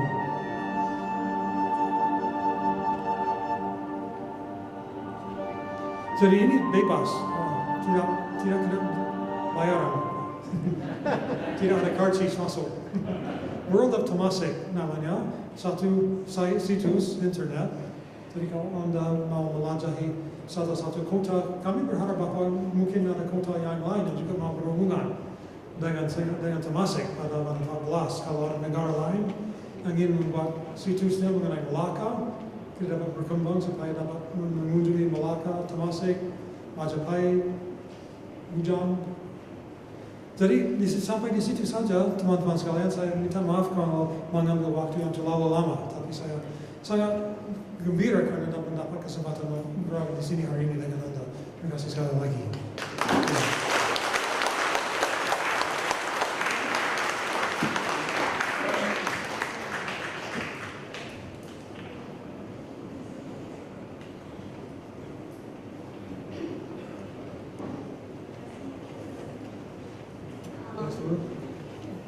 Kita akan teruskan majlis dengan sesi soal jawab.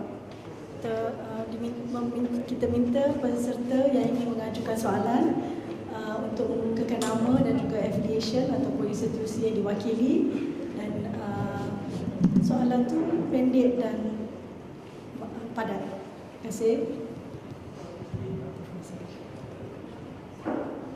Mikrofon ada di. I prefer that The first one, Dato' Firdaus. Ask question, then myself and the next one. Oke, saya minta maaf Profesor kalau soalan saya ini mendedahkan kejahilan saya. Tapi saya tidak mau membuang peluang ini untuk menanyakan soalan yang sudah 40 tahun berengkar-engkar di kepala saya. Sewaktu saya menuntut di Ohio University, di mana Profesor sendiri juga menuntut, seorang teman kelas saya bernama Syafruddin, tak tahu Profesor ingat atau tidak, di kelas Profesor Van der Berg menulis satu term paper yang mendakwa bahwa Sriwijaya itu berpusat di Minangkabau. Tadi Tan Sri menyebut tentang Damasraya. Saya tidak tahu kalau itu yang dimaksudkannya.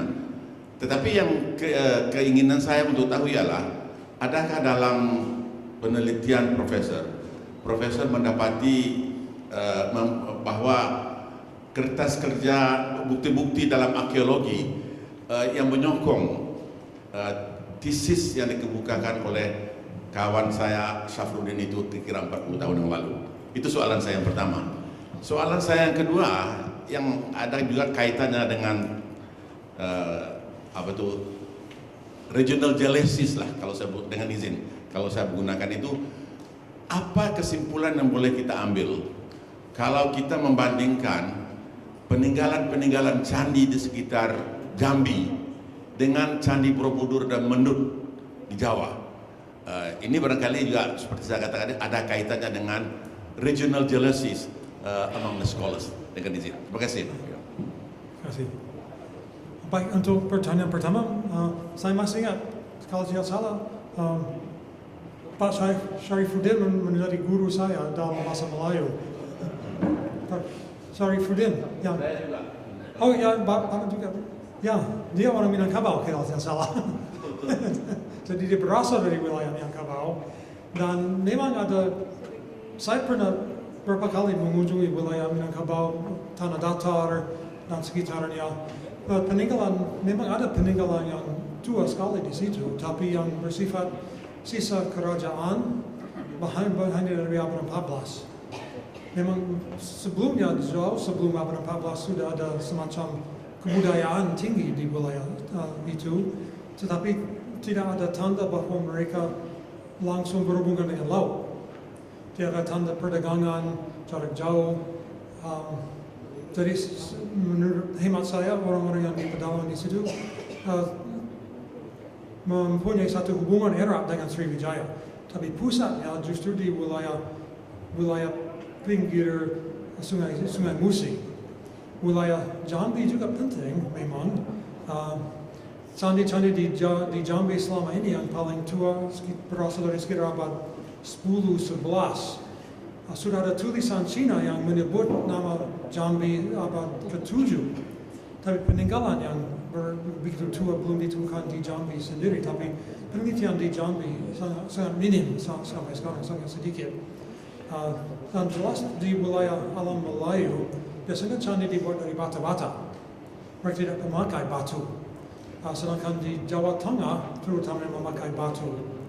Tapi Jawa Timur juga pakai bata.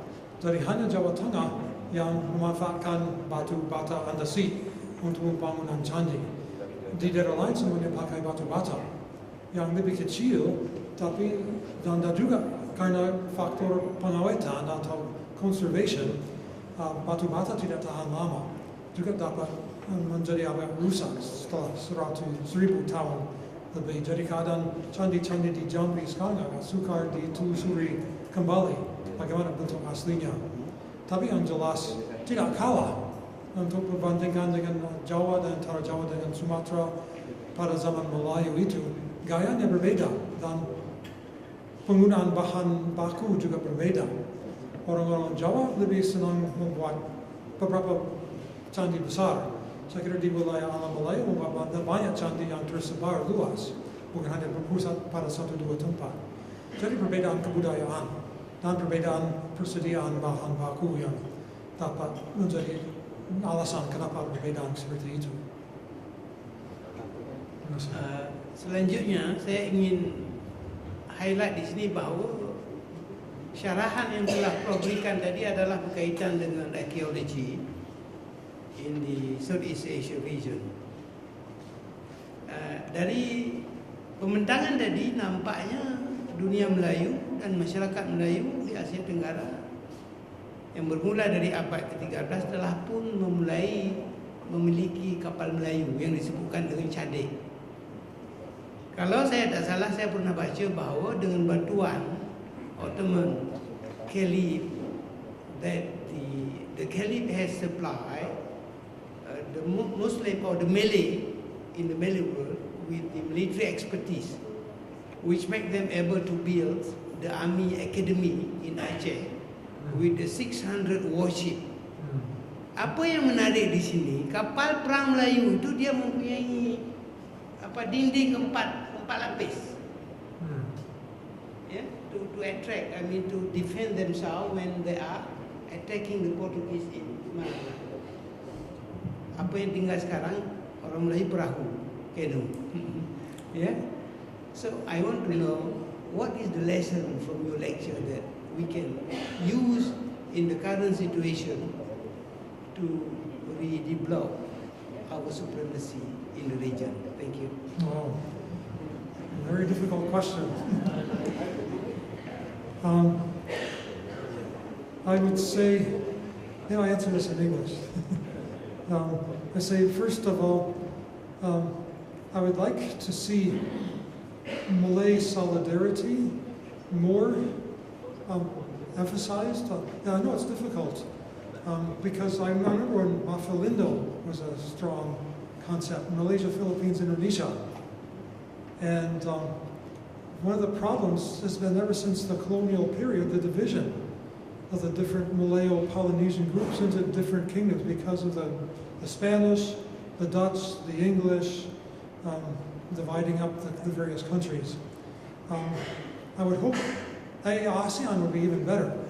ASEAN coordination even better because within ASEAN, Malay could become the second language after English. It's big enough. And that's been discussed more than one time. But regional unity is very important for defense and solidarity. But I know there are so many difficulties that are in the way of that. But too often I see Malaysia and Indonesia fighting over who invented batik or who invented cendol or something like that. That's Malay. It's not Malaysian or Indonesian, it's Malay. Malay is bigger than just one country. So rather than fight about where did the certain things come from, it's better to take pride in all of this being from the Rupun Austronesia, I think. And this is idealistic, it's a very long-term vision, but I would like to see this happen in like the next 100 years. That's the only way to really be strong, is through unity. I think that's the short answer. Minta perkenalkan diri.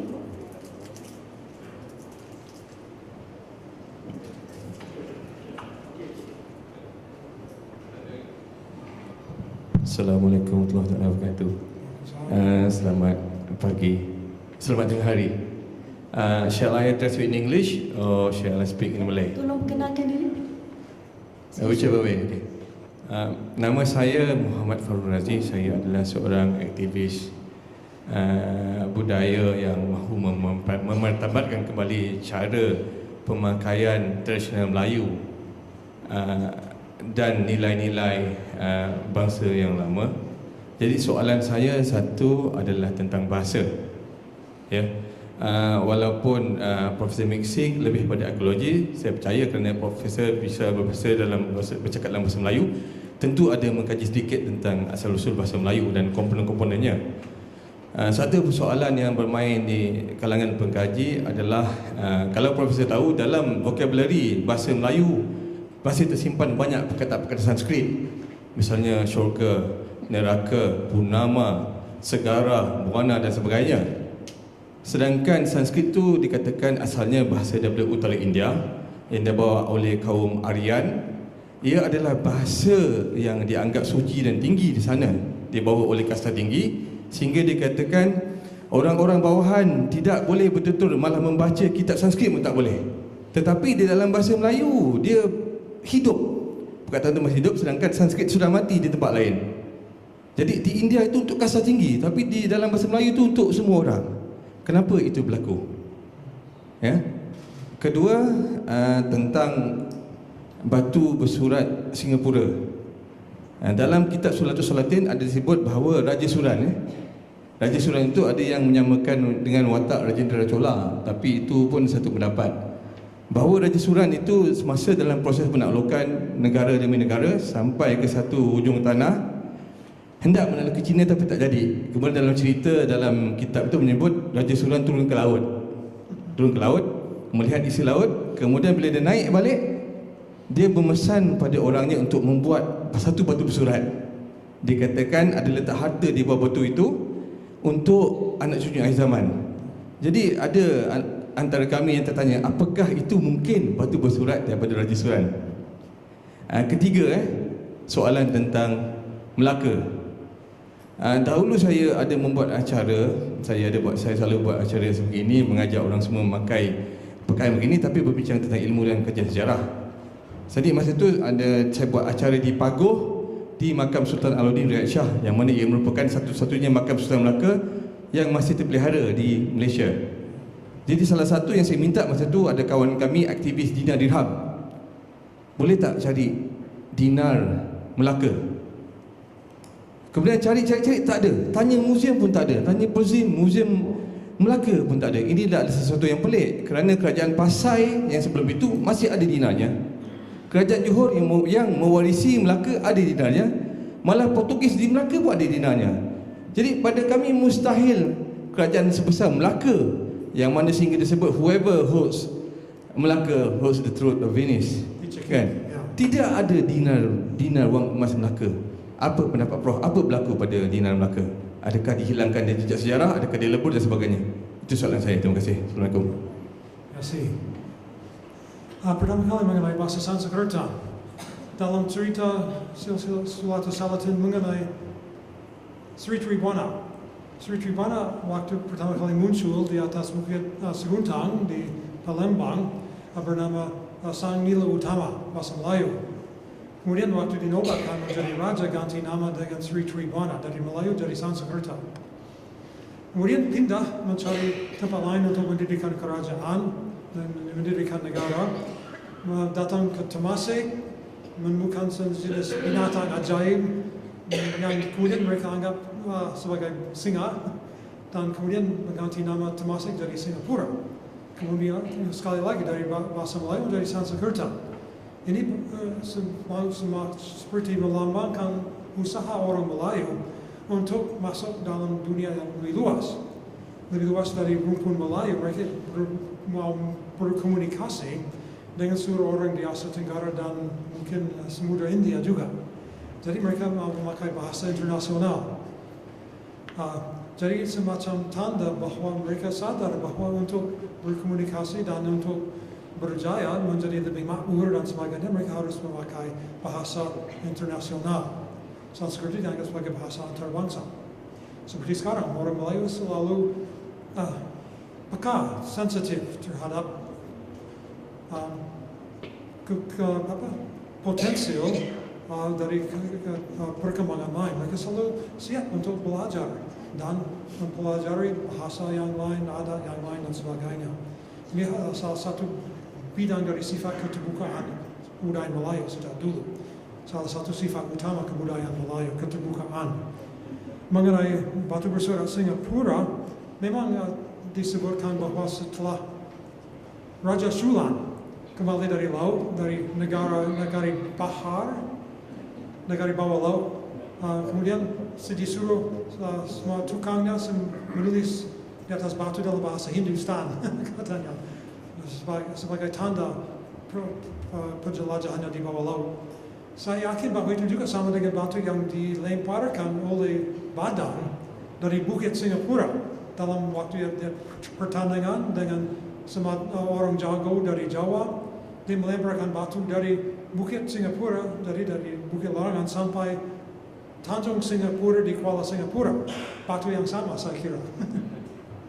Jadi lemparkan Badang, kemudian dibelah, katanya dibelah untuk menciptakan satu permukaan yang mulus, yang licin, dan itu justru yang ditemukan waktu orang Inggris datang, batu yang bertulis itu aslinya gundul, bulat, kemudian dibelah. Jadi jelas sama yang disebutkan dalam surat atas saltin sama batunya.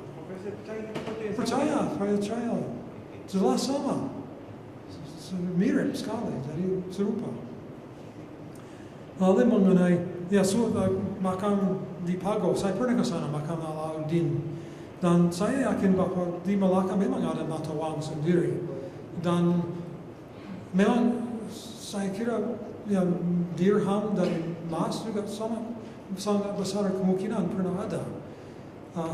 Dan saya kira juga kemungkinan untuk menemukannya kembali masih ada juga. Dirham dari Johor lama ada dari emas. Jadi kalau Johor pernah membuatnya setelah abad 15, saya yakin bahwa Melaka pernah ada.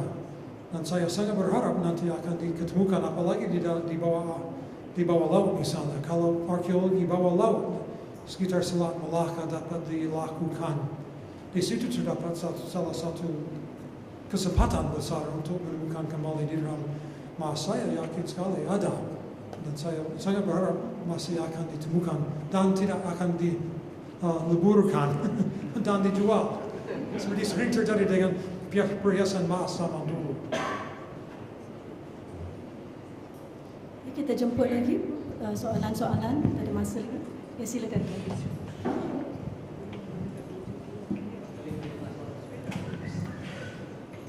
kasih. Saya Hashim Musa daripada UPM. Dua soalan, Prof.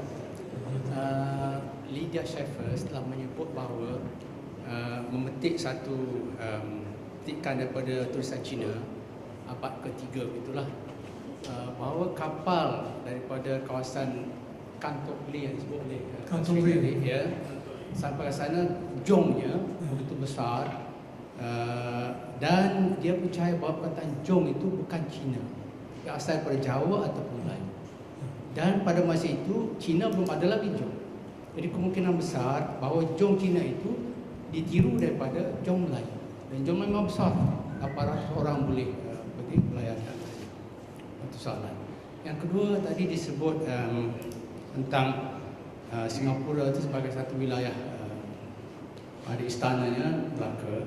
Jadi bila dalam commentaries of Alfonso Hakim menyebut bahawa bila tahun 1511 itu bila Melaka jatuh ke Portugis, maka Laksamana berada di Gate of Singapura.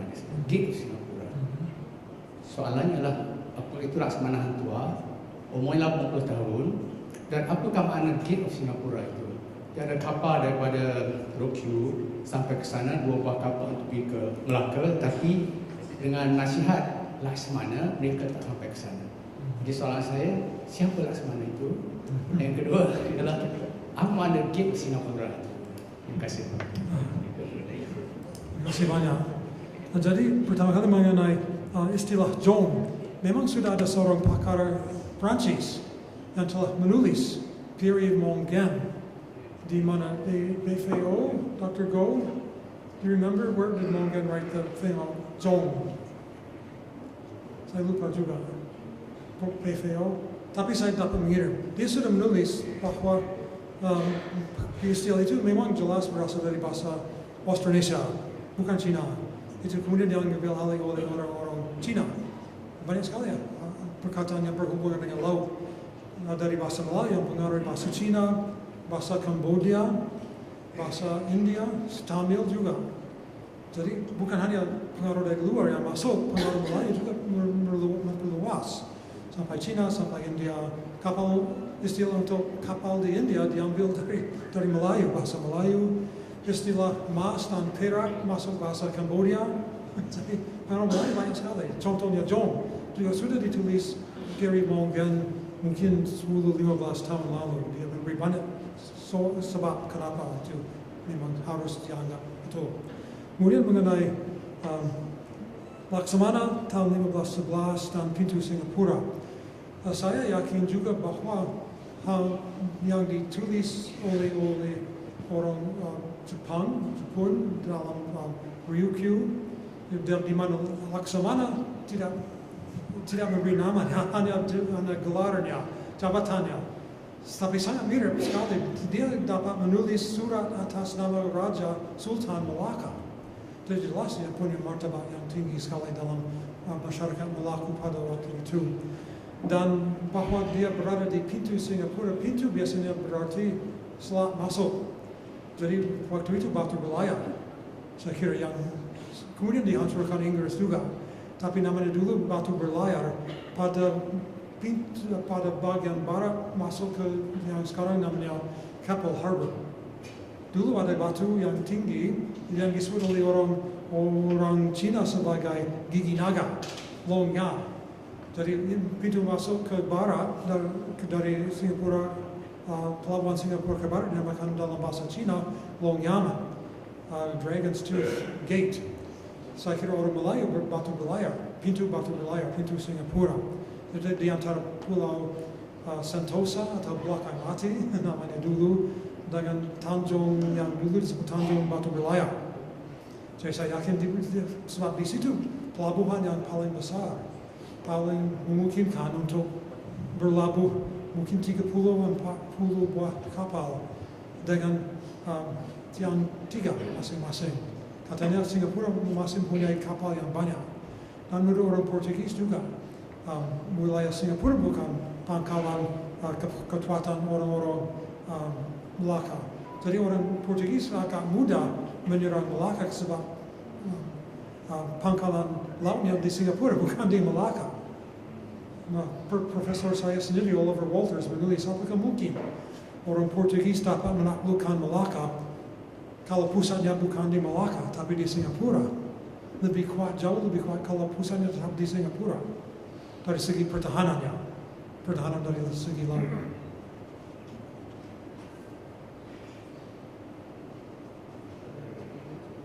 Satu lagi soalan. Yang pertama, lepas tu soalan yang ringkas ya.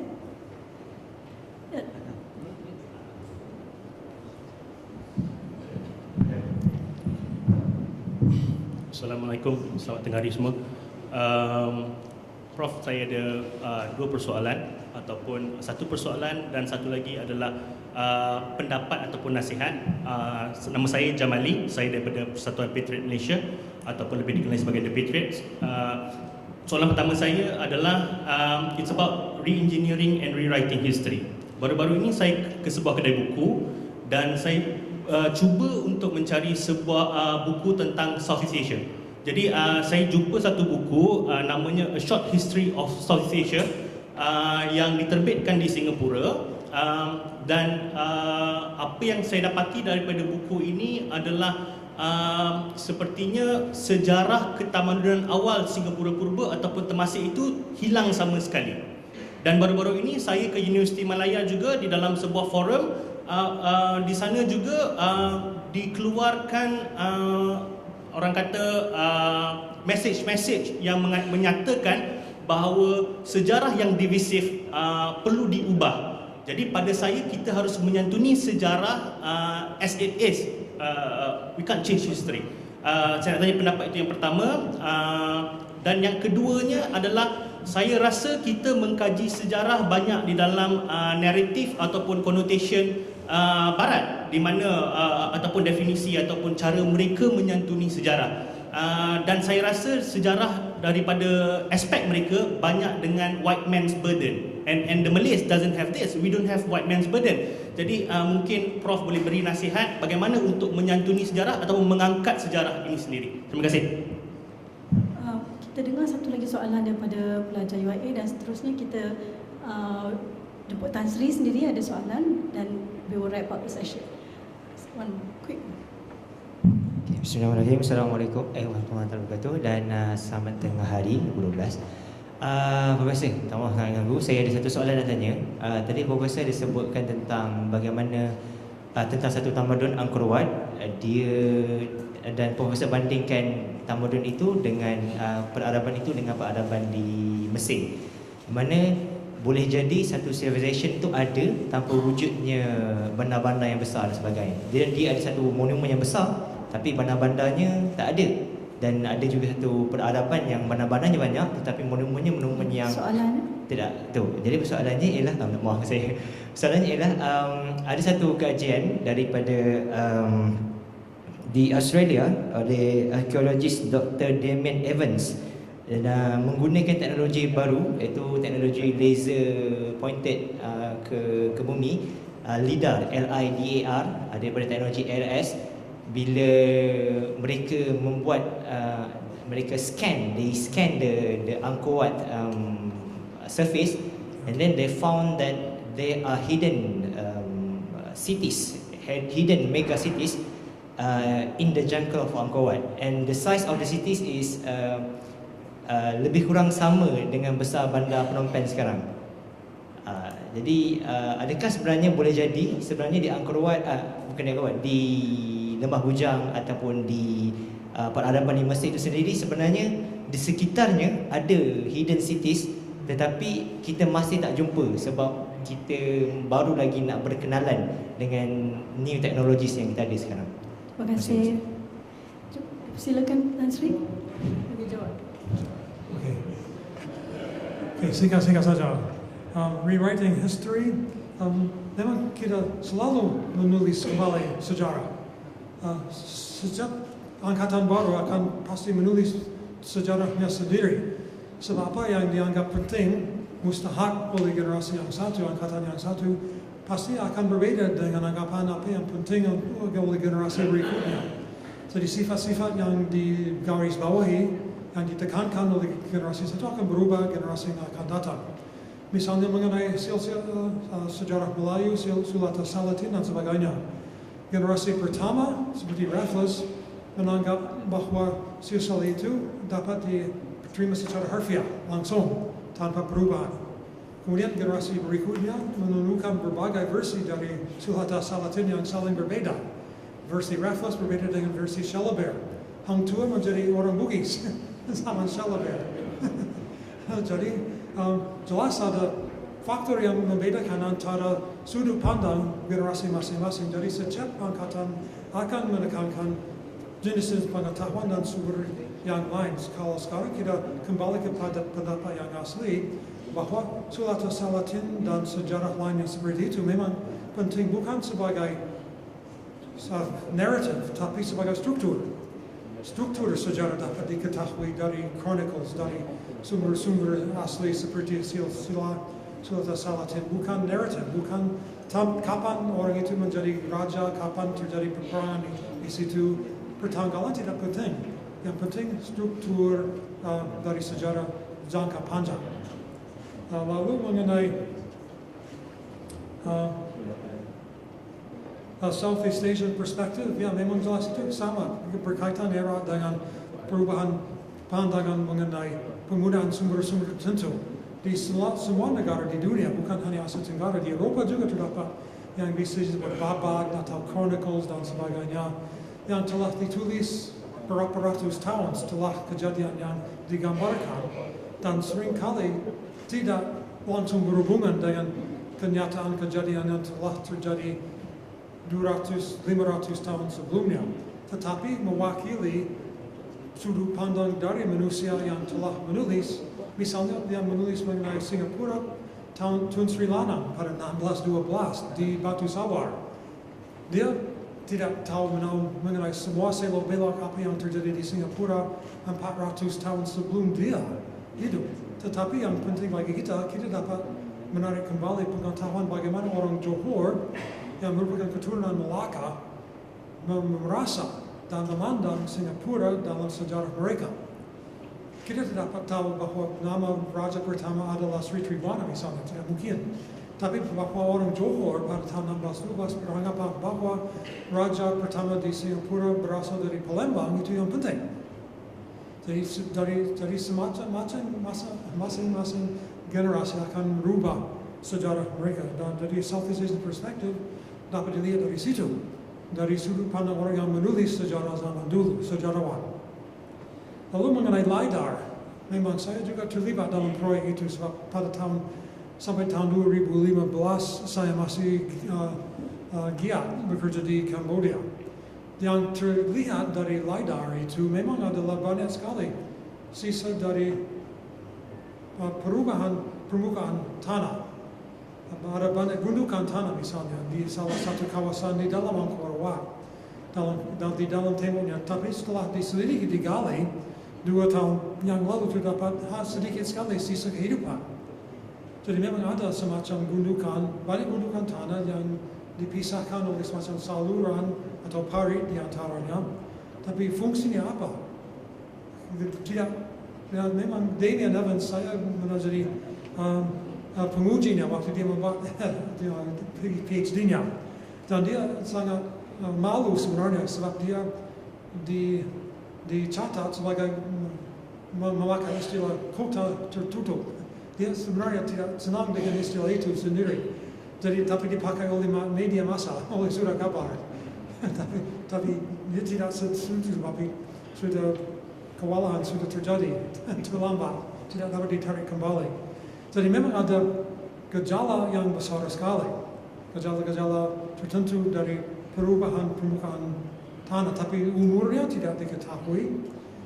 Intensitas kegiatan di atasnya sampai sekarang nampaknya sangat sedikit. Tetapi potensial dari teknologi LiDAR itu saya kira besar sekali untuk wilayah berkala bujang. Saya kira kalau di lembah bujang, besar sekali kemungkinan sebab LiDAR dapat tembus di bawah pohon. Tidak dapat tembus permukaan tanah, tapi dapat tembus di antara daun-daun pohon-pohon, pokok-pokok. Jadi dapat menemukan kembali sisa permukaan tanah. Dan dengan pengetahuan seperti itu, kita langsung dapat terjun ke lapangan, menggali langsung pada satu titik, tidak perlu cari-cari di tengah-tengah hutan atau tengah-tengah ladang getah dan sebagainya. Dapat langsung lihat, oh di sini ada satu gejala yang perlu kita selidiki. Itu kelebihannya LiDAR, dan saya kira itu memang besar sekali kemungkinan akan sangat membantu di wilayah Sungai Merbau. Terima kasih.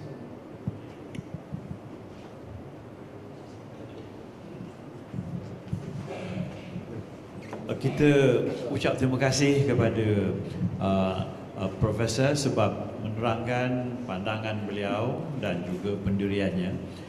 Jadi sebagai sekarang duduk di bawah dan mendengar syarahan beliau, apa yang terasa oleh saya ialah betapa pentingnya kita menghayati sejarah dan juga perkara-perkara yang berkaitan dengan sejarah. Semua nama yang Prof sebut tadi, tidak ada pun seorang yang mewakili kawasan ini, melainkan orang-orang yang minat dengan keadaan kita. Justru pandangan saya awal tadi, boleh hendaknya Prof memberi galakan supaya minat terhadap sejarah ini kita kembalikan dan kita kaji dengan saintifik cara yang terbaik. Itu pandangan tambahan untuk mengukuhkan apa yang beliau buat selama ini. Alangkah baiknya sekiranya sekarang dengan pengetahuan beliau dan galakan beliau, kita juga mewujudkan sektor-sektor pengkajian sejarah kita. Jadi Prof, ada satu yang saya ingin bersaham dengan Prof pada pagi ini, iaitu bangsa Melayu selalu mula dengan Sriwijaya. Selalu cerita tentang Majapahit. Tapi sebelum Sriwijaya ada dua lagi dinasti ataupun tamadun kemelayuan yang tak dapat dibongkar. Setuju tak Prof kalau saya katakan kita minta kajian dibuat tempat-tempat sebelum Sriwijaya seperti Dharmasraya dan kita cari connectivity atau kesinambungannya dengan Sriwijaya. Selepas itu diteruskan pengkajian arkeologi yang mendalam bagi kita. Mungkin di situ berhenti sebentar, tapi kedaifan hari ini orang yang suka menggali dan mencari sudah tidak ada. Prof Mokhtar seorang di USM. Harus kita cadangkan sama ada kepada kerajaan Malaysia atau juga di Singapura dan di Indonesia, kemelayuan tadi diperkokoh menerusi persejarahannya. Terima kasih.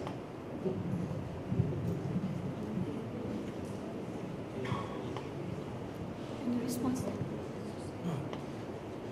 Ya, memang saya sangat setuju dengan ucapan dari Tan Sri Rais tadi bahwa sebelum Sriwijaya sudah ada berbagai kerajaan di Selat Melaka.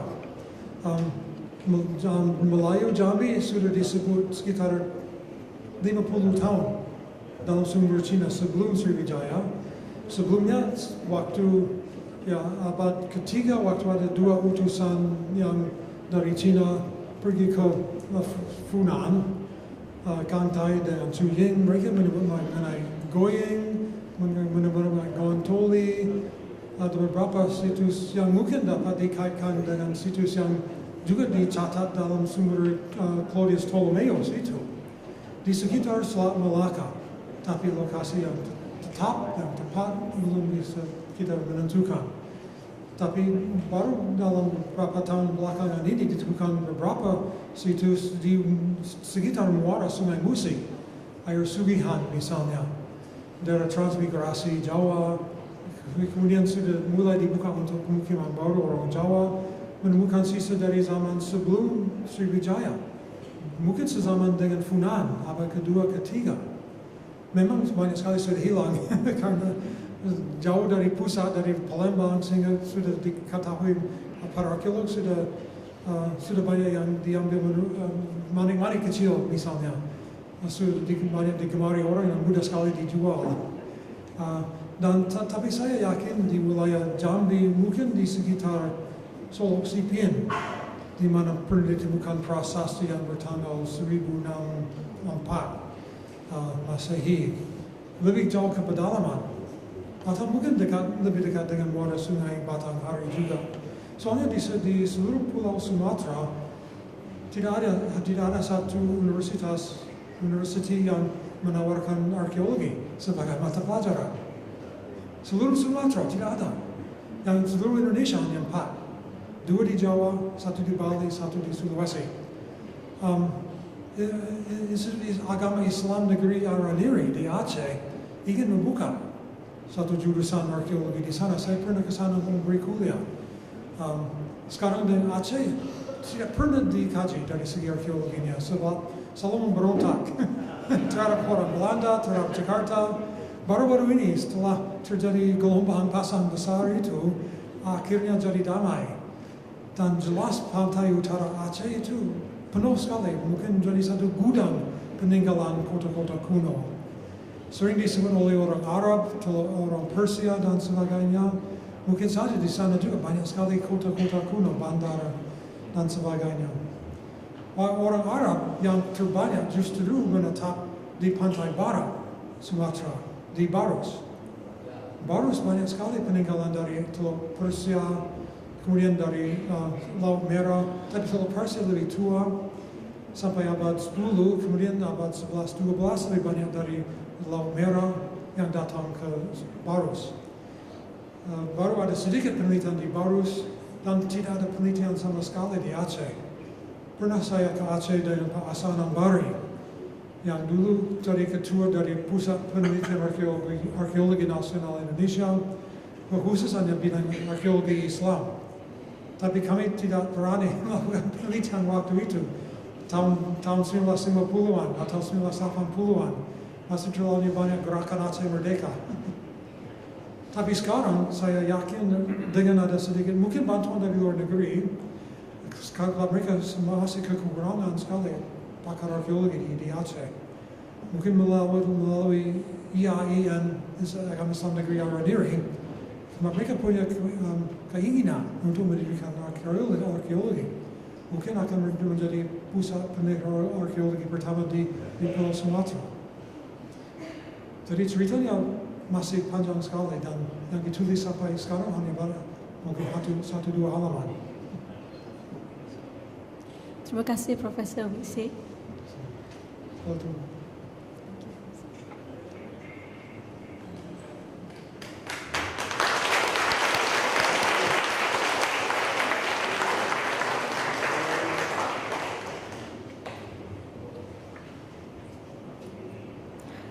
We invite Dr. Hafiz Zakaria, Director of Center.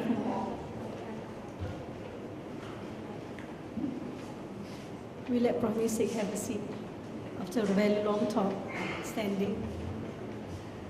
To end the session, we would like to invite Dr. Hafiz Zakaria, Director for Center for Malay World and Islamic Civilization, to accompany Tan Sri Datuk Sri Utama Dr. Rais Yatim to present a small token of appreciation to all professors.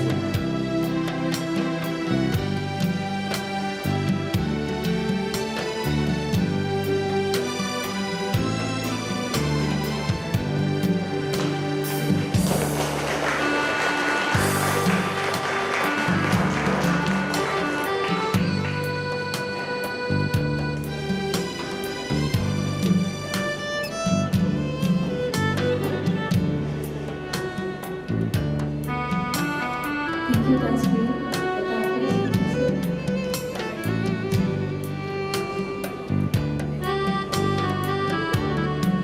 We thank Professor Miksic and respected audience, ladies and gentlemen, for taking your time to grace our event today. We hope to see you more in our future events. We get the closing session with one announcement.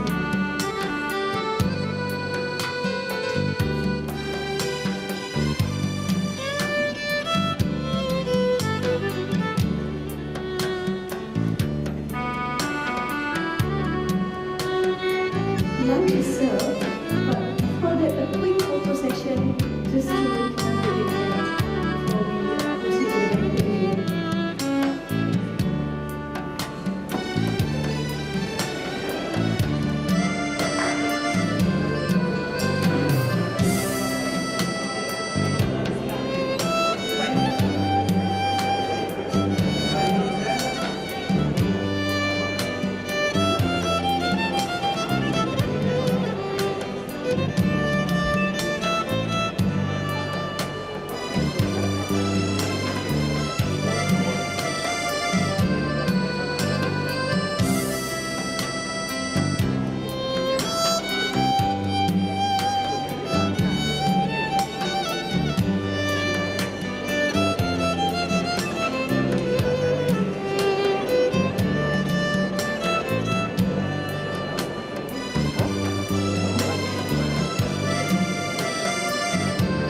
Thank you. Kindly make your way to the banquet area on the left of the hall.